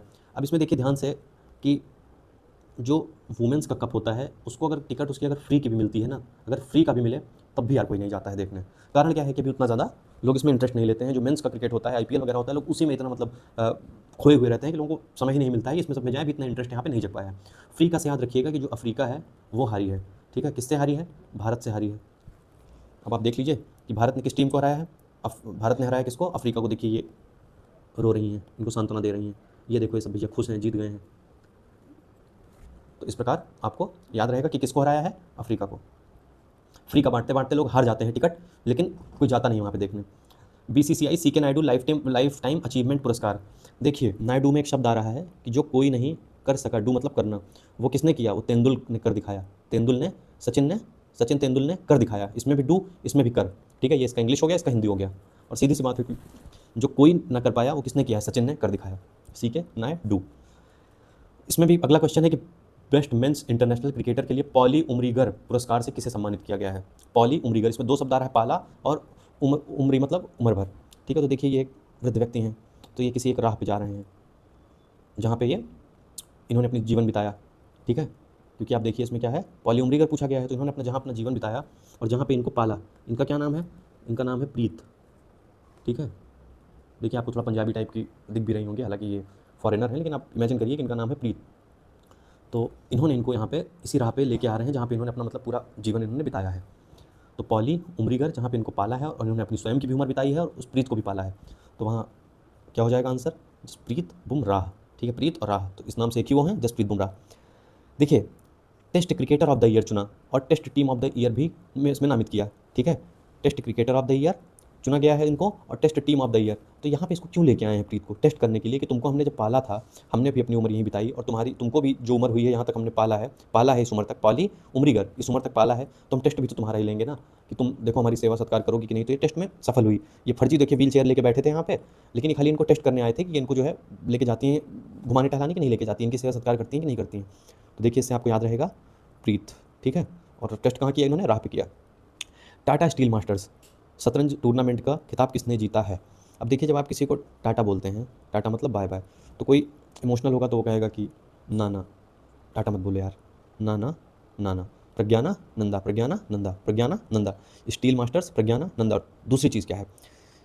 स्टील का मतलब होता है कोई चीज़ चुराना, कोई चीज़ चोरी करना। आप किसी चीज़ को तभी चोरी करेंगे जब आपके अंदर बुद्धि होगी। प्रज्ञा का मतलब होता है बुद्धि, ठीक है। इस तरीके से आपको याद रहेगा। एन चंद्रशेखरन के अलावा किस भारतीय को फरवरी 2025 में ब्रिटेन के, देखिए एक एन चंद्रशेखरन को मिला था, अब उसमें पूछा गया कि इनके अलावा ब्रिटेन के knight commander of the most excellent order of the British empire का सम्मान किसको प्राप्त हुआ है? देखिए नाइट का कमांडर कौन होता है? नाइट के कमांडर होते हैं चंद्रदेव। तो चंद्रदेव को मिल गया भाई, चंद्रशेखरन को पहले मिल ही गया, ठीक है। अब लोगों से पूछा गया कि जो चंद्रशेखर है कहाँ के, तो लोगों ने कहा अरे भाई ये भारतीय हैं, ठीक है। सुन लो ध्यान से, ये भारतीय हैं, सुन लो ध्यान से, ये भारतीय हैं। सुनीला कौन है? ये भारतीय हैं। तो किसको मिला है? Night commander of the most excellent. अब मिला है इनको सुनील को, भारती को। सुनीला ये भारतीय हैं, याद रहेगा। 78वें ब्रिटिश अकादमी यानी कि बाफ्टा बेस्ट फिल्म अवार्ड किसको मिला है? बाफ्टा में एक वर्ड आ रहा है बाप। बाप बेस्ट कौन होता है? जो अपने बच्चे को कान पे मार के सुधार दे, ठीक है। कान के मार सुधार कर सही रास्ते पर ले आए, कान पे मार के सही रास्ते पर ले आए, वही सही बाप है। देखिए क्या है? कान क्लेव, कान पे मार के सही रास्ते पे ले आए, ठीक है। तो बेस्ट फिल्म अवार्ड किसको मिला है बाफ्टा में? कॉनक्लेव को, ठीक है। अगला प्रश्न देखते हैं। 78वें बाफ्टा पुरस्कार में भारतीय निर्देशक पायल कपाड़िया, उनकी कौन सी फिल्म है जिसको कि पछाड़ दिया है एक फिल्म ने, और एमिलिया पेरेज फिल्म ने बेस्ट नॉन इंग्लिश फिल्म का खिताब जीता? देखिए आपकी हमेशा एक ही इमेजिनेशन होती है कि हम जो है अपने पिताजी से, जो हमारे मतलब बाप हैं, हमारे जो फादर हैं, पिताजी हैं, ठीक है, उनको भी पीछे छोड़ दें, और पिताजी की भी यही ख्वाहिश होती है कि आप उनको पीछे छोड़ के आप कुछ अच्छा करो, यही इमेजिनेशन होती है, ठीक है। तो आप देखिए all we imagine is light. तो हमारी जो इमेजिनेशन होती है तो वो इसमें है लाइट। और आप ऐसे याद रखिएगा कि मतलब जो बाप होते हैं उनकी भी यही इमेजिनेशन होती है कि हमारा बच्चा हमको पछाड़ कर हमसे एक कदम और आगे जाए। तो बस आप इमेजिन वाला याद रखिएगा। अंतर्राष्ट्रीय फिल्म महोत्सव रॉटरडैम क्या है? अंतर्राष्ट्रीय है, फिल्म है, महोत्सव है। रॉटरडैम में नेटपैक पुरस्कार किस फिल्म ने जीता? ठीक है, नेटपैक क्या है? एशियाई सिनेमा को बढ़ावा देने के लिए नेटवर्क। ये पुरस्कार किसने जीता है? अब आप एक बात बताइए, अगर कोई अंतर्राष्ट्रीय स्तर पर आपको फ़ोन करके मैसेज करके कह रहा है कि हमको नेटपैक डलवा दो, मेरे में नेटपैक डलवा दो, नेटपैक डलवा दो, रात में कोई 12 बजे 1 बजे आपको कॉल कर रहा है नेटपैक डलवा दो, सीधी सी बात है कोई बैड गर्ल ही होगी, ठीक है।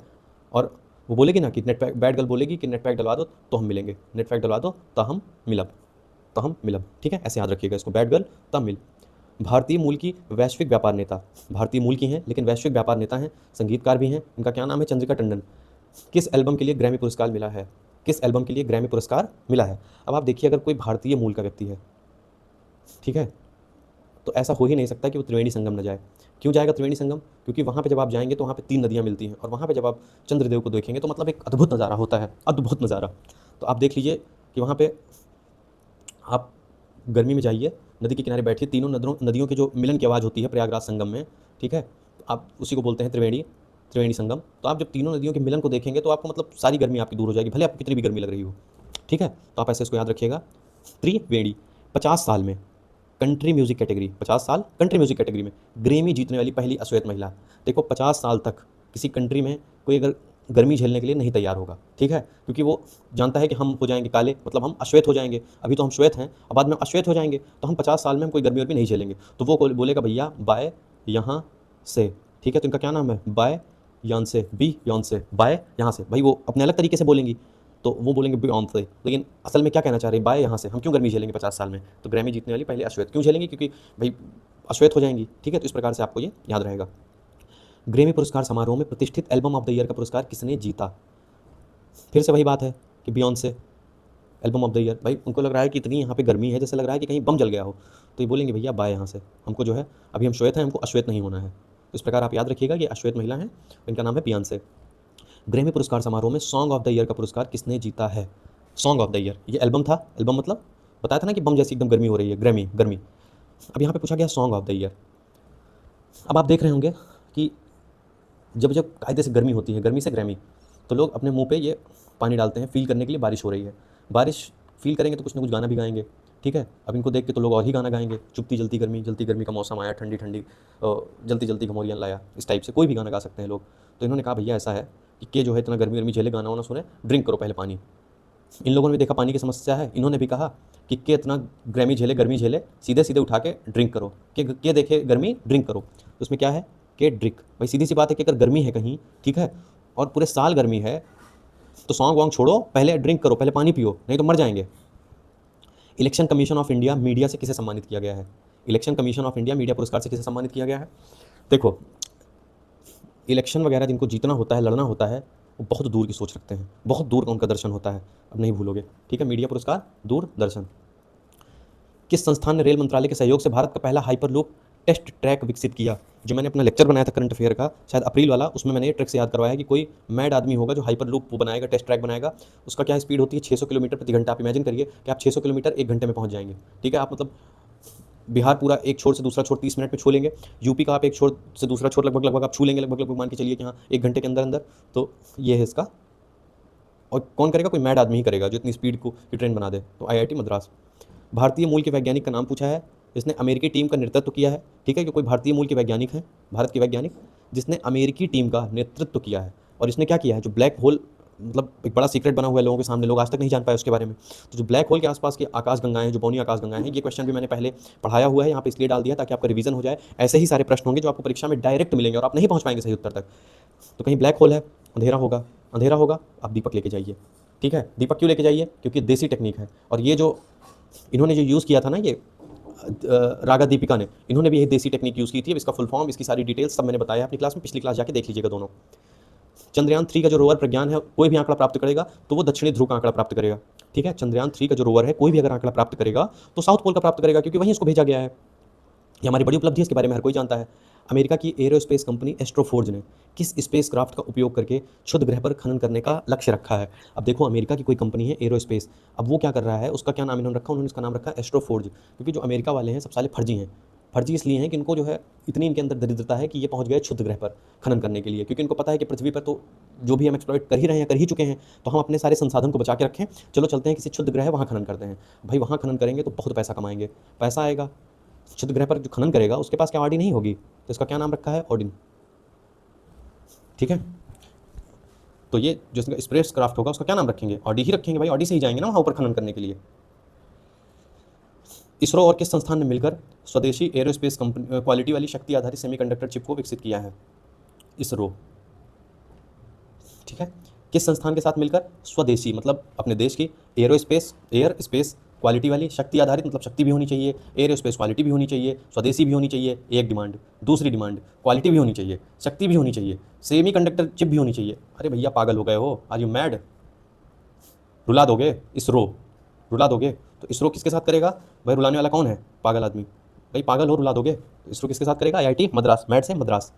इंटरनेशनल स्पेस स्टेशन पर जाने वाले पहले भारतीय अंतरिक्ष यात्री, भाई पहली बार है भारतीय अंतरिक्ष यात्री हैं। शुभ शुभ व्यक्ति ढूंढो। इन्होंने कहा मेरा नाम शुभांशु है, तो उन्होंने कहा ठीक है, अगर शुभांशु नाम है तो उसमें शुभांशु शुक्ला को भेज दिया जाए। इसरो ने अपने 100वें मिशन में GSLV F-14 रॉकेट का कौन सा सैटेलाइट जनवरी में लॉन्च किया गया है? अब किसी की उम्र 100 साल हो गई है तो सीधी सी बात है कि सही रास्ते पर चलेगा, सही रास्ते पर चलेगा। अब क्या ही बचा है भाई, मरने की कगार पे है। तो नेविगेशन सैटेलाइट 2 कैसे भाई, 100 साल का हो गया है तो उसकी कोई वाइफ वगैरह भी होगी, सिंगल तो होगा नहीं, 2 लोग होंगे, तो ये दोनों लोग सही रास्ते पर चलना चाहेंगे, तो नेविगेशन सैटेलाइट है ये इसरो का जो 100वां अपना मिशन है। ठीक है, एक प्रसिद्ध नृत्यांगना है मायाधर राउत, उनका निधन हो गया है। पूछा गया है कि किस नृत्य का जनक माना जाता है? अब एक बात बताइए कि कोई प्रसिद्ध है,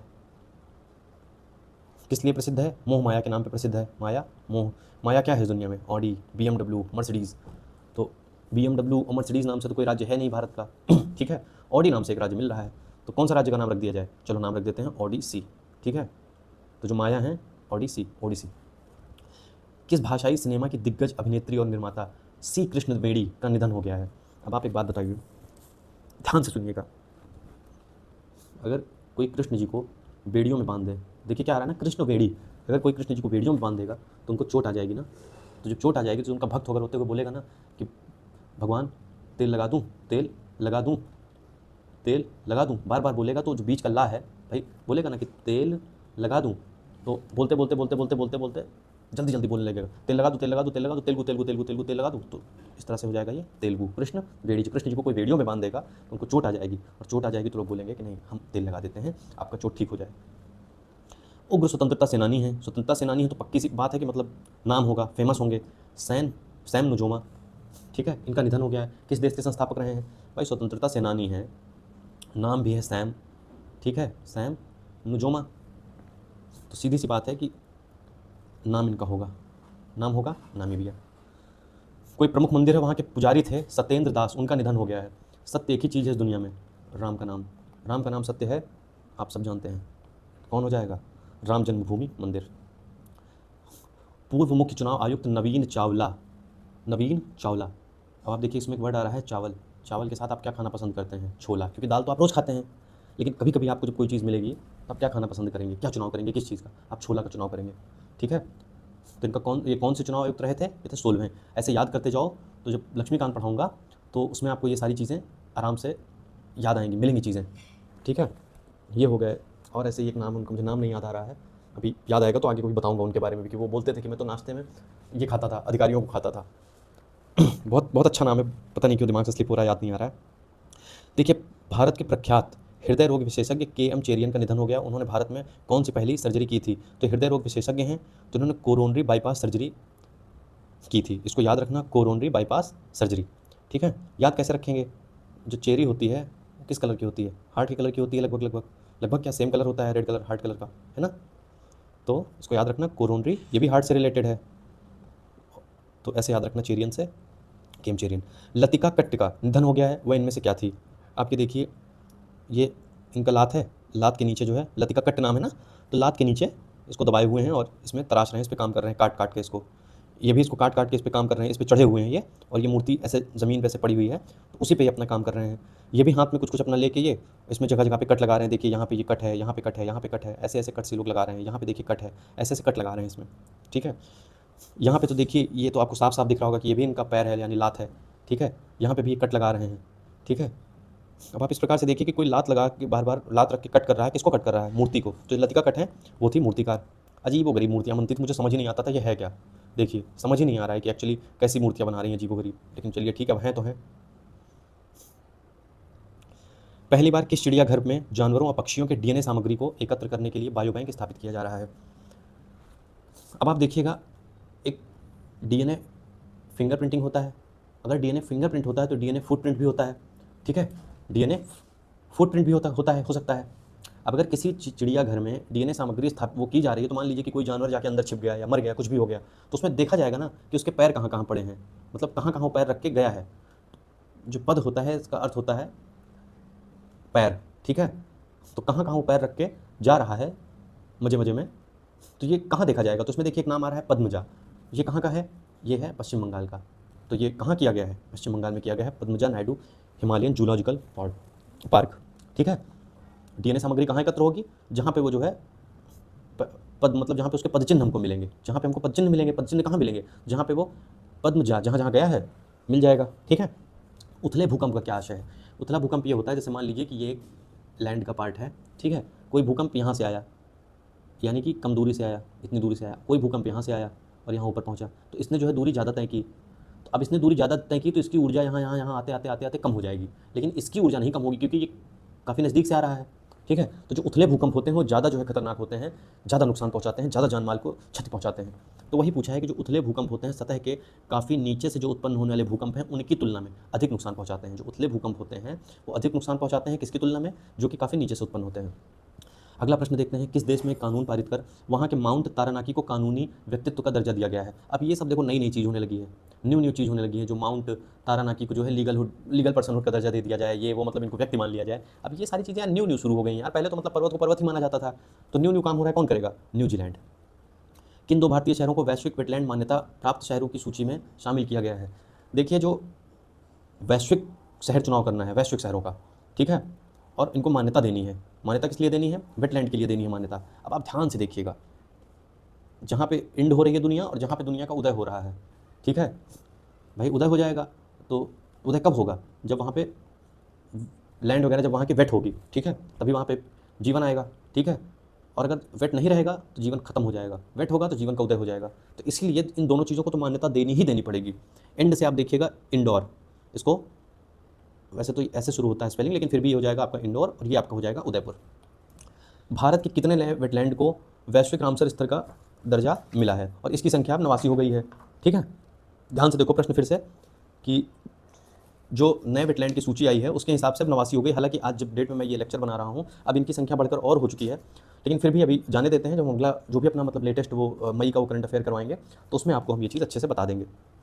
तो इसमें रामसर स्थल का दर्जा मिला है। आगे भी हम देखेंगे कि यहाँ कौन कौन से, वैसे मैं आपको यहाँ पे भी इन चारों का नाम बता दे रहा हूँ। एक है इसमें से उधवा अपना है झारखंड में, अभी आगे दिखाऊंगा, नीचे क्वेश्चन है मैप में है वो।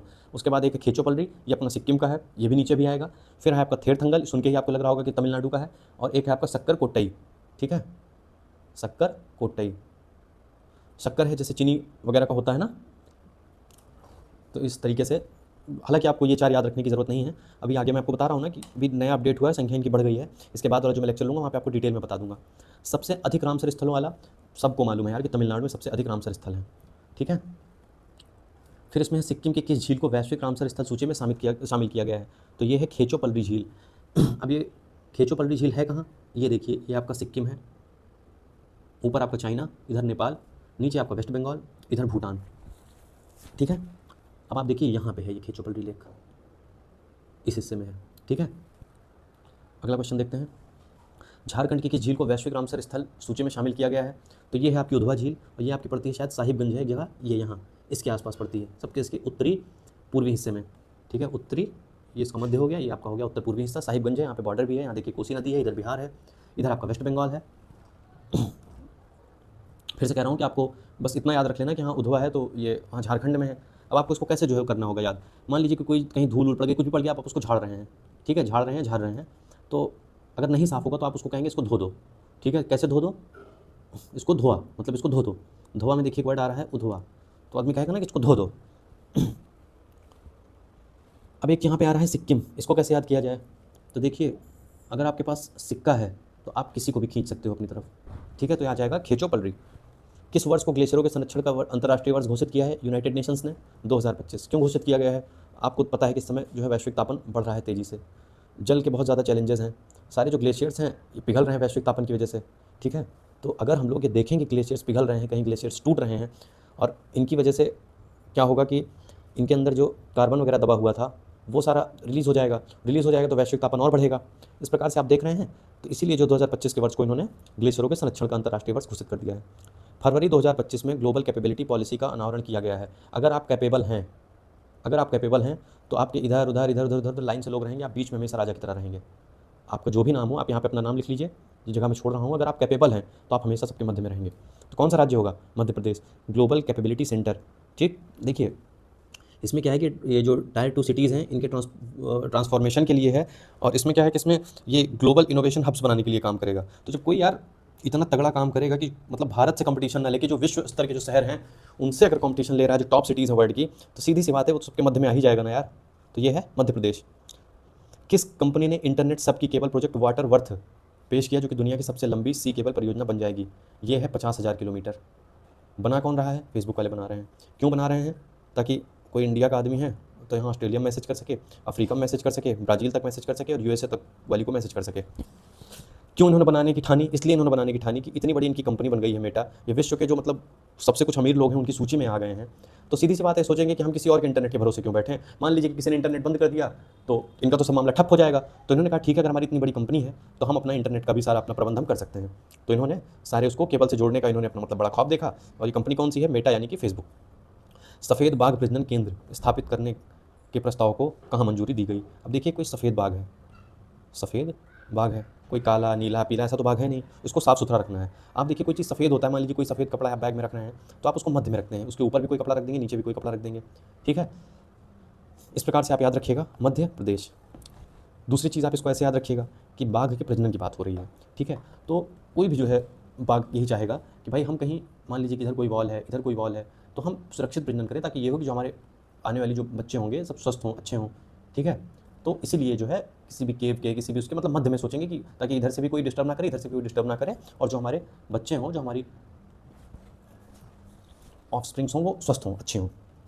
केंद्रीय मंत्रिमंडल की बात आ रही है, किसने कितने खर्च के साथ स्किल इंडिया प्रोग्राम को 2026 तक जारी करने की बात रखी है। देखिए कोई अगर आपको स्किल चाहिए, भले आपको छोटी सी स्किल हो, आपको साइकिल आपने सीखी होगी बचपन में हर आदमी ने, ठीक है। कोई भी चीज़ अगर आपने सीखी होगी तो आपको बहुत उसमें जो है हट दिखाना पड़ता है, उसको सीखने के लिए आपको बहुत हट दिखाना पड़ता है, ठीक है। तो आप इसको याद रखिएगा 8800 8800 करोड़ रुपए, ठीक है। आपको बहुत हठी होना पड़ेगा, बहुत हठी, ठीक है, तभी आपको स्किल सीख सकते हैं। भारत का पहला एआई विश्वविद्यालय किस राज्य में स्थापित किया गया है? यार देखो यहाँ पे एक नॉर्मल विश्वविद्यालय बीएम में कराने वाले तो खुल नहीं पा रहे हैं, एक सामान्य से किसी राज्य में, सामान्य से किसी जगह पे, और ये लोग क्या कर रहे हैं? एआई विश्वविद्यालय खोल रहे हैं। एआई विश्वविद्यालय खुलेगा तो क्या होगा? रातों रात ये लोग बहुत बड़ा मतलब राष्ट्र बना लेंगे, बहुत बड़ा राष्ट्र। बहुत बड़ा किसको बोलते हैं? कोई चीज़ जो महाबड़ी हो, महाबड़ी, ठीक है। अब देखिए क्या है? महाराष्ट्र। भारत का पहला स्वदेशी ऑटोमेटेड, पहला क्या है? स्वदेशी है, ऑटोमेटेड है, स्वयं चलने वाला है। बायो मतलब जैविक है, यानी कि जिस पर्यावरणीय दृष्टि से नुकसानदायक नहीं होगा। मेडिकल मतलब जो मेडिकल जो वेस्ट निकलेगा उसके ट्रीटमेंट के लिए है। कहाँ स्थापित किया जा रहा है? अब आप बताइए, सबसे ज़्यादा अगर ऑटोमेटेड मेडिकल वेस्ट ट्रीटमेंट की ज़रूरत होगी, सबसे तक कहाँ ज़रूरत होगी? सबसे पहले आप कहाँ लगाएंगे? आप सबसे पहले उसको राजधानी में लगाएंगे, ठीक है। तो कहाँ लगाया जाएगा? एम्स दिल्ली, ठीक। केंद्रीय मंत्रिमंडल ने 7 वर्षों में कितने करोड़ रुपए के नेशनल क्रिटिकल मिनरल मिशन को मंजूरी दी है? अब यार देखो कोई चीज़ क्रिटिकल है, कोई भी क्रिटिकल है, मान लीजिए कोई भी चीज़ क्रिटिकल है, तो आपको क्या लगेगा कि अब मतलब ये 3-4 दिन से ज़्यादा जीवित नहीं रहेंगे, और क्या होगा? तो आपकी बात सही भी निकल जाएगी, तीसरे दिन तक आदमी खत्म हो जाएगा, शून्य हो जाएगा, ठीक है। जहाँ से आया था वहीं आके खत्म हो जाएगा। तो 3,4,300 करोड़ रुपए, 34,300 करोड़ रुपए। इसमें क्या है कि 16,300 जो है गवर्नमेंट देगी और 18,000 जो है पीएसयू से मिलेगा। तो इस प्रकार से हो जाएगा 34,300। रूस यूक्रेन युद्ध को समाप्त करने के लिए संयुक्त राष्ट्र महासभा में फरवरी में 3 प्रस्तावों पर मतदान हुए। अमेरिका ने पहली बार रूस का साथ दिया। बड़े आश्चर्यचकित करने वाली बात है, बड़े आश्चर्य की बात है। भारत सहित कितने देशों ने इसमें हिस्सा नहीं लिया है? अब आप देखिए कि भाई रूस और यूक्रेन युद्ध की बात है। अब भारत को लगेगा यार हम रूस का साथ देंगे तो अमेरिका जो है रूठ जाएगा, सॉरी यूक्रेन रूठ जाएगा, यूक्रेन का साथ देंगे तो रूस रूठ जाएगा। ये तो बड़ी मतलब बेकार स्थिति है। तो कोई एक आदमी जो अभी जस्ट रिटायर हुआ है, वो मैच्योर आदमी, उसने पूरी दुनिया देखी है, पूरी दुनिया घूमा है, हर आदमी को वो जानता है, उससे पूछा जाएगा क्या किया जाए, तो वो कहेगा देखिए आप मतदान में हिस्सा ही मत लीजिए, आप बोल दीजिए कि भाई देखिए हम तबीयत हमारी नहीं सही है, हम नहीं आ पाएंगे, चूँकि हम 65 साल के हैं, हम नहीं आ पाएंगे। अब हमारी तबीयत आजकल सही नहीं रहती है, तो कितने देश, 65 देश, याद रह जाएगा ना। यूएसए ने फरवरी 2025 में किस इंटरनेशनल कोर्ट पर प्रतिबंध लगा दिया है? तो इंटरनेशनल क्रिमिनल कोर्ट पर। भाई कोई बहुत पावरफुल ही होगा जो इंटरनेशनल कोर्ट पर प्रतिबंध लगा पाए, तो वो इस समय दुनिया में एक ही कंट्री है, यूएसए। क्यों है? क्योंकि यहाँ पे एलॉन मस्क जैसे लोग हैं। अमेरिका ने फरवरी 2025 में किन संगठनों से बाहर निकलने की घोषणा की है? अब ये देखो, ये है ह्यूमन राइट्स के लिए है, ये है रिफ्यूजीज़ के लिए है। अब आप ये बताइए कि कोई यूएसए जैसा मतलब अति विकसित देश, वो क्यों चाहेगा कि हम ह्यूमन राइट्स के नाम पे लोगों को शरण दें? आप तो वहाँ अति विकसित देश है, उन्होंने क्या किया, उन्होंने अपनी जनसंख्या कंट्रोल की। अब आप क्या किया, आप लोगों ने 10-10, 20-20 बच्चे पैदा करके, और आपने क्या किया, अपनी जनसंख्या बढ़ा ली। जो देश के रिसोर्स थे वो उन लोगों ने बचा के रखे, कम जनसंख्या उन्होंने की, रिसोर्सेज अपने बचा के रखे, नेचुरल रिसोर्सेज, तो अब वो मजे तो करेंगे ही करेंगे। अब आप ह्यूमन राइट्स के नाम पे, रिफ्यूजीज़ के नाम पे, गरीबी के नाम पे दुनिया भर का आप ड्रामा टंटा फैला के आप चाहेंगे कि आप किसी कंट्री में जाएं और वहाँ पे जाके ह्यूमन राइट्स के नाम पे आप वहाँ रहें। तो ये देखो, ऐसा कोई ह्यूमन राइट नहीं। अगर ह्यूमन राइट है भी तो एक रैशनैलिटी होनी चाहिए ह्यूमन के अंदर, उसको पता होनी चाहिए कि हाँ हमको कितनी जनसंख्या रखनी है, कितना अपने रिसोर्सेज का यूज़ करना है। तो आपको अपने राइट्स पता हैं, लेकिन जो आपकी रैशनैलिटी है वो खत्म हो गई है। तो इसीलिए यूएसए ने कहा कि यार देखो हम पागल नहीं हैं, हम ह्यूमन राइट्स कमीशन और ये जो रिफ्यूजीज़ वाला ये है, हम इससे सबसे आ जाएंगे बाहर। और ह्यूमन राइट्स से इसके बाद कौन बाहर आएगा? उसके बाद इजराइल बाहर आएगा। इसलिए इजराइल बाहर आएगा क्योंकि इसका युद्ध चल रहा है लगातार, ठीक है। अब इसका युद्ध चल रहा है तो भाई फ़िलिस्तीन वालों को कायदे से मार रहा है, ठीक है, फ़िलिस्तीन वालों को कायदे से मार रहे हैं। अब मार रहे हैं कायदे से फ़िलिस्तीन वालों को, तो अब ये थोड़ी देखेंगे कि भाई हम सिविलियन को मार रहे हैं कि आर्मी को मार रहे हैं। देखो यार, जो बम होता है या जो मिसाइल्स होती हैं वो कुछ नहीं पहचानती हैं, तो युद्ध युद्ध होता है। तो इसीलिए उन्होंने कहा कि इनके ऊपर बहुत प्रेशर बन रहा था इजराइल के ऊपर कि आप भाई ह्यूमन राइट्स का वायलेशन कर रहे हैं, आप आइए, आपका सब मतलब वही ना कि हाँ बुला के ट्रायल टाइप का करना है, इनका भाड़ में जाए। इजराइल ने कहा हम नहीं रहेंगे इसका कोई भी उसमें, मतलब हम इसकी सदस्यता ही छोड़ रहे हैं, हम इससे बाहर निकल रहे हैं। किस देश ने खुद को विश्व स्वास्थ्य संगठन से अलग कर लिया है? अब तुम दुनिया भर की पॉपुलेशन और सब कुछ बढ़ा के और अपने सारे रिसोर्सेज खत्म कर लो, उसके बाद बेकार बेकार चीज़ें खाओगे आर्टिफिशियल, तो समस्या तो होगी ही होगी। अब उसका वहन कोई कंट्री क्यों उठाएगा? कोई अमीर आदमी क्यों चाहेगा कि हम वो सब करें? तो सीधी सी बात है, अमेरिका ने कहा कि हम इससे भी बाहर आ जाते हैं, हम कहीं भी अपना फालतू पैसा नहीं देंगे। जर्मनी के चांसलर कौन है? इसको ट्रिक से मैं पहले याद करवा चुका हूँ, पहले की वीडियोस देख लेना, बताया था आपको कि जैसे जो जर्म होगा उससे अगर कोई समस्या हो जाएगी, कोई मर्ज हो जाएगा तो आपका बहुत मनी खर्च हो जाएगा, ठीक है। जर्म से मनी कब खर्च होगा? जब आप कोई मर्ज हो जाएगा। तो फ्रेडरिक मर्ज। अमेरिका ने ईरानी पेट्रोलियम प्रोडक्ट्स की बिक्री और ट्रांसपोर्टेशन में मध्यस्थता की वजह से फरवरी 2025 में कितनी भारतीय कंपनियों पर बैन लगा दिया? अमेरिका ने बैन लगाया। क्यों बैन लगाया? क्योंकि ईरानी कोई पेट्रोलियम कंपनी है, उसमें जो भारत की कोई कंपनी थी उसकी बिक्री और ट्रांसपोर्टेशन में हेल्प कर रहा था, उसके मतलब बिजनेस में पार्टनर बन रहा था, तो अमेरिका ने कहा कि हम इस पर बैन लगा देते हैं। याद कैसे किया जाए भाई? 4 कंपनीज़ हैं, 1 2 3 4, कैसे याद किया जाए? अब तो तुम नहीं भूलोगे। ये हैं ईरानी, इनको देख के मन में क्या ख्याल आएगा कि मैरी कर लेते हैं। मैरी करने का ख्याल आएगा तो 2 अंगूठी चाहिए होंगी, मैरी करना है तो 2 रिंग चाहिए होंगी, ठीक है, 2 रिंग चाहिए होगी। तो इन्होंने कहा कि देखिए मैरिज तो कर लेंगे, लेकिन आप अपना सारा जो मैनेजमेंट है वो कहीं समुद्र में कीजिए, कहीं पे हम मतलब शिप पे चाहते हैं शादी करना। तो देखिए बैकग्राउंड में आपको दिख रहा होगा, यहाँ पीछे पानी, यहाँ पे पीछे जो है बाउंड्रीज बनी हुई हैं, ये पीछे पूरा समुद्र है, पूरा शिप है, शिप में पूरा ये मैनेजमेंट हुआ है शादी का, ठीक है। इन्होंने फाइनली शादी कर ली शिप पे। फिर जब इन्होंने शादी कर ली तो उन्होंने कहा यार ये इतनी डिमांड्स है इनकी, तो इनसे बुला के ना साइन वाइन जरूर करवा लेना और इंक पक्की रखना, नहीं तो क्या है ना कि पता लगा बाद में आपको आपके साथ फ्रॉड हो जाए। तो इन्होंने कहा नहीं नहीं नहीं, फ्रॉड नहीं होगा, हम पक्की इंक मंगवाएंगे। अब देखो आपको दिखाता हूँ कि आपको कैसे याद हो गया। मैरी टाइम, मैरी के लिए बताया था ना कि आप किसी ईरानी को देखोगे तो क्या मन में आएगा? मैरी। फिर दोबारा मैरी, बताया था ना मैरी करने के लिए 2 रिंग। फिर शिप पे क्या करोगे आप? सारा मैनेजमेंट करोगे और फिर सब हो जाएगा तो आप जो है किसी अच्छी इंक का प्रयोग करके और सारी लाइन्स और सारा जो भी वो होगा साइन वगैरह सब कुछ आप उससे करोगे। अभी पढ़ लेना कम समय में।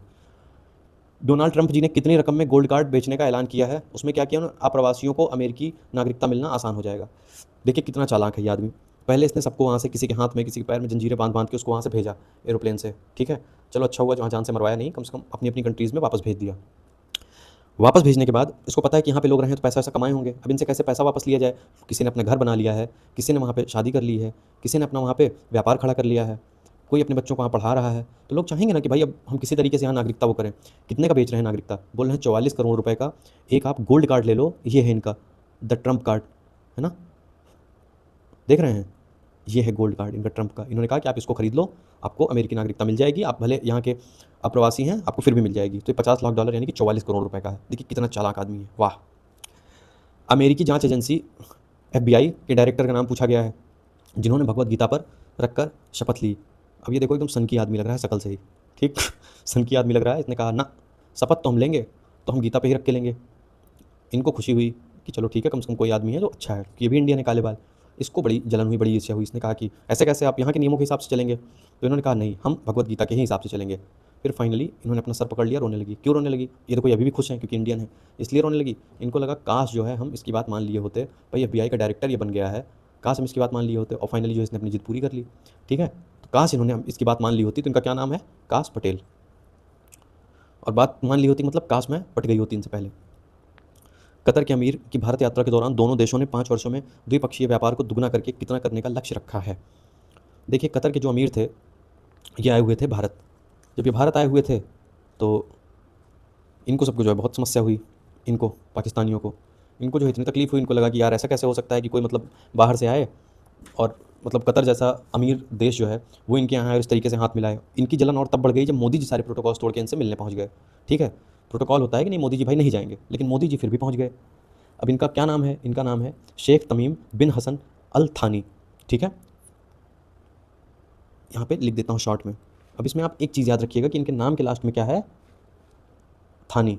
ठीक है, अब ये शेख साहब आए तो मोदी जी पहुँचे। तो मोदी जी को थोड़ा गुस्सा आया इस बात पे। मोदी जी फिर आगे जो है चल दिए। मोदी जी को गुस्सा आया कि आपके आने की क्या ज़रूरत थी, जब हम जा रहे हैं दोनों क्यों जाएंगे? इन्होंने हट किया, इन्होंने कहा नहीं हम भी चलेंगे। किन्होंने? द्रौपदी मुर्मू जी ने। तो मोदी जी से जब इन्होंने हट किया तो भाई चूंकि राष्ट्रपति, तो मोदी जी कुछ बोल नहीं पाए। लेकिन मोदी जी को बहुत बुरा लगा कि मतलब दोनों लोगों के जाने की क्या ज़रूरत थी, आप हट कर रहे हैं बिना मतलब। तो व्यापार को दोगुना करके कितना करेंगे ये लोग? इन्होंने कहा कि ठीक है हम इसको कर लेते हैं 2.8 अरब डॉलर, यानी कि 28 अरब डॉलर। रूस यूक्रेन युद्ध रोकने के लिए अमेरिका और रूस ने पहली बैठक किस देश में की? अब आप एक बात बताइए, मान लीजिए कि 2 कंट्रीज़ हैं, इधर हो गया आपका यूक्रेन, इधर आपका हो गया रूस, इधर आपका यूक्रेन, उधर रूस। अब इन दोनों के बीच जो है विवाद है, तो इनको विवाद को सुलझाने के लिए भाई अमेरिका तो इनको मतलब वो कर ही रहा है, बैठक कर रहा है रूस के साथ। ठीक है, रूस के साथ बैठक कर रहा है यूक्रेन के उस पर। तो ये लोग किसी ऐसे व्यक्ति को चुनेंगे जो पैसे वाला हो, युद्ध में जो भी नुकसान हुआ है वो इनको दे सके। पैसे वाला कौन होगा? जिसके पास अरबों रुपए होंगे। अरबों रुपए से कौन हो सकता है? एक ही है भाई, सऊदी। ठीक है, तो इन्होंने सऊदी अरब में मीटिंग की ताकि सबको याद रहे और आपको भी याद रहे। क्या याद रहे? कि मीटिंग हुई है अरबपति सऊदी जी के यहाँ, सऊदी अरब। ठीक है, याद क्या रहे? यही याद रहे, याद।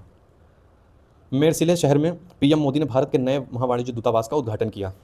मेरसिले क्या है? देखिए आपको बताते हैं कि जब PM मोदी वहाँ गए थे, फ्रांस गए थे, तो वहाँ पे ये सारी चीज़ें करके आए थे। अब ये कुछ जो है स्ट्रे डॉग्स हैं, अब यहाँ फंस गए हैं। अब यहाँ फंस गए हैं तो कोई व्यक्ति आएगा, ये इसको इन लोगों के ऊपर दया आ जाएगी, मर्सी आ जाएगी। ठीक है, इसको यहाँ पे मर्सी आ जाएगी, तो बोलेगा ठीक है यार हम इनका सबका इंतज़ाम करते हैं, खाना वाना खिलाते हैं मर्सी में।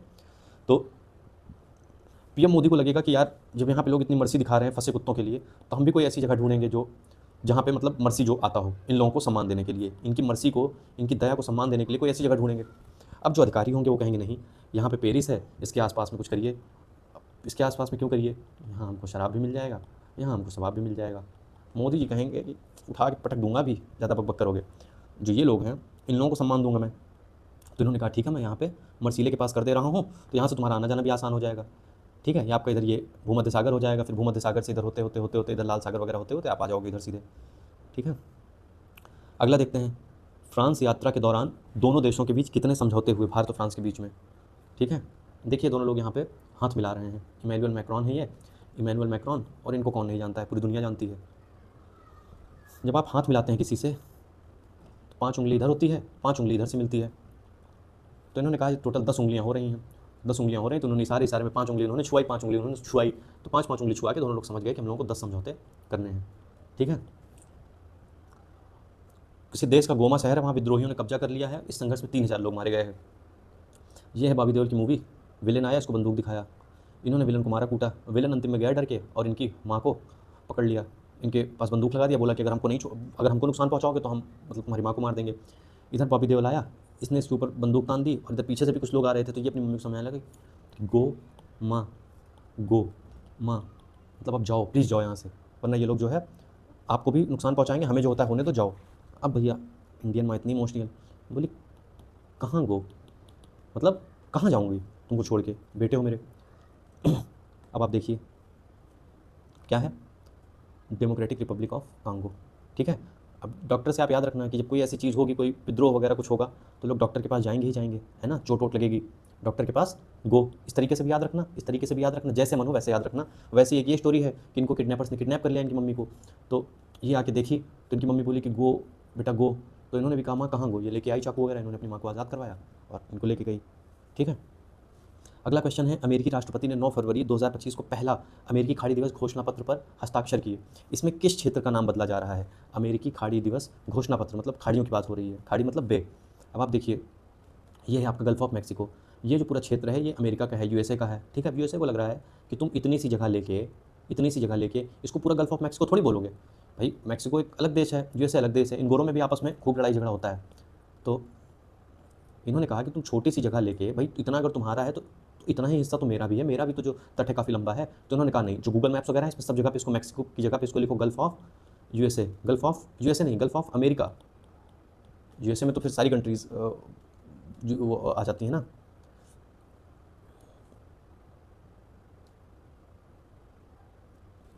तो इन्होंने कहा कि नहीं, इसको जो है गल्फ ऑफ अमेरिका करो। ठीक है, अभी बताया था कि अवैध भारतीयों को हथकड़ी और पैरों में जंजीर बांधकर सैन्य विमान से भारत भेज दिया है। देखिए यहाँ पे लोग आते हैं तो अंग्रेजी बोलते हैं टशन में, देखिए कैसे जंजीर बांध के हाथ पैर में भेजा जा रहा है। ठीक है, तो ये किसने निर्वासित किया है? यूएसए ने। अब इनको पहले निर्वासित कर दिया, बाद में बोलेगा कि 44 करोड़ लाओ, हमारा गोल्ड कार्ड लो और यहाँ क्या कि नागरिकता ले लो। अभी ऊपर एक्सप्लेन किया था क्वेश्चन, ये देखिए स्ट्रेटजीज को कहते हैं। ठीक है, अपने उपयोगकर्ताओं के लिए गूगल मैप्स पर गल्फ ऑफ मैक्सिको के नाम पर क्या बताया, गल्फ ऑफ अमेरिका, ऊपर एक्सप्लेन कर चुका हूँ। भारत और किस देश में कई वर्षों के बाद सीधी उड़ान, वीजा, कई आदान प्रदान, गर्मी में तीर्थयात्रियों के लिए मानसरोवर यात्रा शुरू करने पर सहमति व्यक्त की गई है? पता है आपको, ये चीन वाला है। ठीक है, जो ये तिब्बत वाला हिस्सा, इधर से मानसरोवर जाने का रास्ता है, सब लोग जानते हो इस बारे में। सीरिया के अंतरिम राष्ट्रपति कौन बने हैं? अंतरिम राष्ट्रपति कौन बने हैं? देखिए ये हैं एक लड़की रिया, तो ये इसको बार बार समझा रहा है, कह रहा है सी रिया इतना मतलब इरिटेट मत करो, जो भी चीज़ें हैं आपस में निपट लो, मैं तुम्हारा यार पति हूँ। ठीक है, सीरिया राष्ट्रपति। ठीक है, तो फिर ये बोला कि चलो ठीक है, मुझसे नहीं समझ रहे हो, मेरा दोस्त है, मैं उससे बात करवाता हूँ, उससे समझता हूँ। तो ये आया, तो इसने आके उसको समझाया, इसने भी बोला कि सी रिया ही इज़ योर हस्बैंड, और बातचीत करके आपस में चीज़ें सुलझा लो, पति है तुम्हारा। इन्होंने कहा कि नहीं नहीं नहीं, हमको कुछ नहीं करना है। अब इसको आ गया गुस्सा, इसको लगा यार तुम्हारा जो है सड़ा सा मुँह है। ठीक है, तुम्हारा सड़ा सा मुँह है। अब ये चीज़ सुन के एकदम इनको गुस्सा आ गया, सैड हो गई। कैसे याद रखोगे? सीरिया के राष्ट्रपति हैं, कौन है? सड़ा है वो, सड़ा, अहमद अल सड़ा। सड़ा क्यों है? क्योंकि उसके अंदर अहम बहुत है। देखो इसके अंदर भी दिख रहा है ना अहम, इसके अंदर भी दिख रहा है ना अहम। देखिए मुंह से और उंगली से कैसे जो है ये दिखा रही है इसके अंदर कितना अहम है। तो ये है सड़ा। अब आपको ये सब जो सारी चीज़ें हैं, ये सब आपको थोड़ा थोड़ा देखो दिखा देता हूँ, थोड़ा थोड़ा आप इसको याद कर लो। चलिए आगे देख लेते हैं। इसमें क्या है? मिजोरम का स्थापना दिवस। इसमें वर्ड आ रहा है रम। ठीक है, आप अगर शांति आपको कब मिलेगी? जब आप फिर से रम पियेंगे तो आपको पीस मिलेगी। ठीक है, पीस। ठीक, अरुणाचल प्रदेश का स्थापना दिवस कौन सा है? जब बहुत ठंड होती है। ठीक है, बहुत ठंड होती है। आपको पता है कि फरवरी के आसपास अरुण में देखिए ऐसे तो बहुत गर्मी होती है सूर्य में, लेकिन जो फरवरी का समय होता है इस समय यार ठंड होती है। ठीक है, वही ठंड जा रही होती है लेकिन फिर भी ठंड होती है। तो आपको अगर उस समय जो है मेंटल पीस चाहिए तो आप कहाँ जाएंगे? अरुण के सामने सुबह सुबह। ठीक है, NGO। ठीक है, कोई कब नहीं जिएगा ना जियो। NGO दिवस कब होगा? जब आप किसी को बहुत सताएंगे। 27 सताया किसी, आपको कब सताया? फिर से सताया आपने, आप किसी को फिर सताएंगे। 27 फिर से फरवरी, तो क्या कहेगा? अब हम ना जियोगे, अब मैं ना जियूँ, मतलब ना जियो। अब क्या करेंगे? एक स्थायी भविष्य के लिए ज़मीनी स्तर के आंदोलन। ठीक है, वो सशक्त बनाना। सीधी सी बात है कि भाई ज़मीनी स्तर के आंदोलन होंगे अगर आप किसी को बार बार सताएंगे। 27 फरवरी। अंतर्राष्ट्रीय मातृभाषा दिवस 21 फरवरी। माता जो होगी, जो माता होगी वो फिर जो है किस लेगी? अपने बच्चे को। ठीक है, फिर लेगी, उसका मन ही नहीं भरेगा उसको प्रेम करने से। केंद्रीय उत्पाद शुल्क। अगर आपको उत्पादन में केंद्र में बने रहना है तो आपको फिर करना पड़ेगा। 24 घंटे आपको प्रोडक्शन करना पड़ेगा। 24 घंटे अगर आप अपनी फैक्ट्री बंद रखेंगे तो आप फिर केंद्र में नहीं बने रह पाएंगे, आप कॉम्पिटिशन में नहीं बने रह पाएंगे। ठीक है, पैंगोलिन। ठीक है, तो आप इसमें क्या है? तीसरा शनिवार। तो आप जो भी नशे की गोलियाँ होती होंगी ज़्यादातर आप कब खाते होंगे? शनिवार को खाते होंगे। क्यों खाते होंगे? क्योंकि संडे छुट्टी है, आप आराम से सो पाएंगे। तो कोई भी आप गोली खाएंगे तो आप कब खाएंगे? शनिवार को खाएंगे, क्योंकि संडे को छुट्टी है। मृदा स्वास्थ्य कार्ड। ठीक है, अगर मृदा को आपको स्वास्थ्य रखना है तो आपको एकदम से जो है नो मिलावट होनी चाहिए उसमें, एकदम से नो मिलावट होनी चाहिए। किसकी? खाद वगैरह की, इन सब चीज़ों की। ठीक है, एकदम से नो मिलावट। और अगर आप फिर मिलावट कर देंगे तो फिर गड़बड़ी हो जाएगी। ठीक है, काउट। अब कहीं पे काऊ है तो आप क्या चाहेंगे भाई, कहीं आपके खेत में या घर के बाहर कहीं काऊ आ गई तो आप सोचेंगे कहीं ऐसा ना हो कि यहाँ पे पॉटी कर दे, गंदा हो जाएगा तो मुझे भी इसकी सफाई करवानी पड़ेगी। ठीक है, पूरे दिन आते जाते वो मतलब कहीं पैर में लग गया, यहाँ लग गया, बार बार उसकी सफाई करो, तो आप उसको क्या बोलेंगे? Bye bye cow, please bye bye cow, please bye bye cow, फिर आ गई तुम, please bye bye cow, bye bye cow, फिर से मत आना, बाय बाय काऊ, फिर से मत आना। अंतर्राष्ट्रीय बाल कैंसर दिवस। अब ये देखिए किसी बच्चे को कैंसर है, ठीक है, तो बच्चे को कैंसर हो रहा है। अब चलिए ठीक है, देखिए इसके बाद की जो भी चीज़ें हैं, थोड़ा सा आपका ये बच रहा है 1-2 पेज का, और इसके बाद आपका यहाँ से ये क्रॉनिकल का शुरू हो जाएगा, और ये क्रॉनिकल के बाद आपका ये आप देख पा रहे होंगे जैसे ही क्रॉनिकल खत्म होगा यहाँ से आपका पीडी का शुरू हो जाएगा। ये तो ये क्रॉनिकल और पीडी की जो भी बची हुई खबरें, देखिए पीडी में भी ज़्यादा नहीं, 2-3 पेज में खत्म है। एक ये हो गया, जैसे कुछ चीज़ें जो बच रही थी, कुछ चीज़ें मुझे एक्स्ट्रा मिली इसमें, बाकी तो सारी मैगजीन्स में सेम चीज़ें होती हैं, लेकिन जितनी चीज़ें हमको एक्स्ट्रा मिली मैंने उसको यहाँ पे अलग से लाके इकट्ठा एक पेज में कर दिया है। ये हो गया, उसके बाद ये कुछ राष्ट्रीय कुछ चीज़ें थी, अब देखिए सब बेंगलुरु ये सब तो कवर ही किया हुआ है, लेकिन फिर भी कुछ इसमें एक्स्ट्रा इन्फॉर्मेशन मिली थी, वो सब मैंने यहाँ पे डाल दिया आपकी संतुष्टि के लिए। ये मैं आपको अगली क्लास में करवा दूंगा पार्ट 2 में। 1 घंटे का आपका ये हो जाएगा और 1 ही घंटे का अगला वाला हो जाएगा। 2 घंटे में आपका पूरा लगभग खत्म हो जाएगा, और लगभग क्या आप मतलब बस एग्जाम होगा तो मैं आपको जवाब दूंगा इस बात का कि हाँ कितना इसमें से आया कितना नहीं आया। यार आप क्रॉनिकल कर ले रहे हो, ठीक, आप प्रतियोगिता दर्पण कर ले रहे हो, आप न्यूज़पेपर कर ले रहे हो, सारा इंडियन एक्सप्रेस कर ले रहे हो, द हिंदू कर ले रहे हो, पीआईबी कर ले रहे हो, उसके बाद आप डीडी न्यूज़ कर ले रहे हो। यार कहाँ से पूछेगा सवाल? अपने घर से पूछेगा, और आप नहीं कर पाओगे ना, कोई नहीं कर पाएगा। और अगर आप कर लोगे तो हो सकता है कि बाकी लोग ना कर पाएं, लेकिन अगर आप नहीं कर पाओगे तो फिर कोई नहीं कर पाएगा। ये मैं मतलब दावे के साथ कह रहा हूँ। चलिए इस लेक्चर को यहीं खत्म करते हैं, और अगर आप चाहते हैं कि मैं आगे इसी तरीके से आपको याद करवाता रहूँ, काम करवाता रहूँ, तो यार मैं आपके लिए इतनी मेहनत कर रहा हूँ, आप इसको अधिक से अधिक शेयर करिए ताकि रीच बढ़ेगी, मैं भी देखूंगा, व्यूज़ ज़्यादा आएंगे तो देखो यार मुझे भी मोटिवेशन आएगा, मुझे भी लगेगा नहीं यार मुझे और मेहनत करनी चाहिए।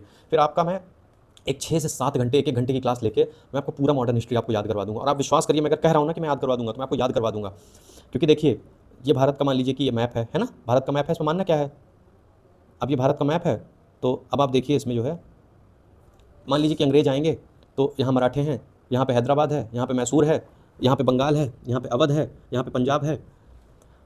अब हम लोग अगर क्रम से सारा पढ़ेंगे, मान लीजिए पुर्तगाली आ रहे हैं और हमने साथ में ऐसे लाइन बना के ऐसे ऐसे ऐसे करके देख लिया कि हाँ ये मराठे हैं, ठीक है, ये कोई मान लीजिए मैसूर राज्य हो गया, ऐसे ऐसे करके सारे राज्यों के साथ देख लेंगे कि क्या फ़र्क पड़ रहा है, कहाँ कौन सा युद्ध हो रहा है। मतलब अगर इस तरीके से देखेंगे कि यहाँ पे पुर्तगाली है बीच में, ठीक है, और इधर जो है मराठे हैं, इधर ये है उधर वो, मतलब एक बड़े डायग्राम से बड़े एक पेज में सारी चीज़ें देख लेंगे एक साथ, तो हमको पता चलता रहेगा कि पुर्तगालियों के साथ हो रहा है उसी समय इनमें इनमें इनमें इनमें, ऐसे बीच में पुर्तगाली को रखेंगे, और उसके किनारे किनारे जितने युद्ध हो रहे हैं, इनसे युद्ध हो रहे हैं, इनसे युद्ध हो रहे हैं, इनमें आपस में जो लोग संधि करेंगे, जो मित्र होंगे उनको हम लोग एक साथ रख लेंगे, जो लोग आपस में भी लड़ रहे होंगे उनको हम अलग ऐसे रख लेंगे एक जगह पे, ठीक है। तो इससे हमको कलर्स, डिफरेंट कलर्स यूज़ कर लेंगे तो हमको पता चल जाएगा, बीच में लाइन खींच लेंगे कि ये जो 3 राज्य हैं ये आपस में मित्र हैं, और ये जो 2 राज्य हैं ये आपस में मित्र हैं, लेकिन ये जो 2 राज्य हैं, ये 3 राज्य हैं, ये आपस में लड़ रहे हैं, ये सब जो है पुर्तगालियों से लड़ रहे हैं। मतलब आपको पढ़ाया जिस तरीके से जा रहा है वो तरीका गलत है, और आपको उसकी आदत हो चुकी है, आप उसी तरीके से चीज़ों को देख रहे हो। आप देखने का नज़रिया बदलो, चीज़ें बहुत आसान है। चलिए यहीं से अपनी क्लास को खत्म कर रहे हैं, और अगली क्लास में हम लोग मिलेंगे इसके पार्ट 2 के साथ। और करंट अफेयर्स आप पूरा मेरे भरोसे छोड़ दीजिए, कहीं से कुछ मत करिए। चलिए।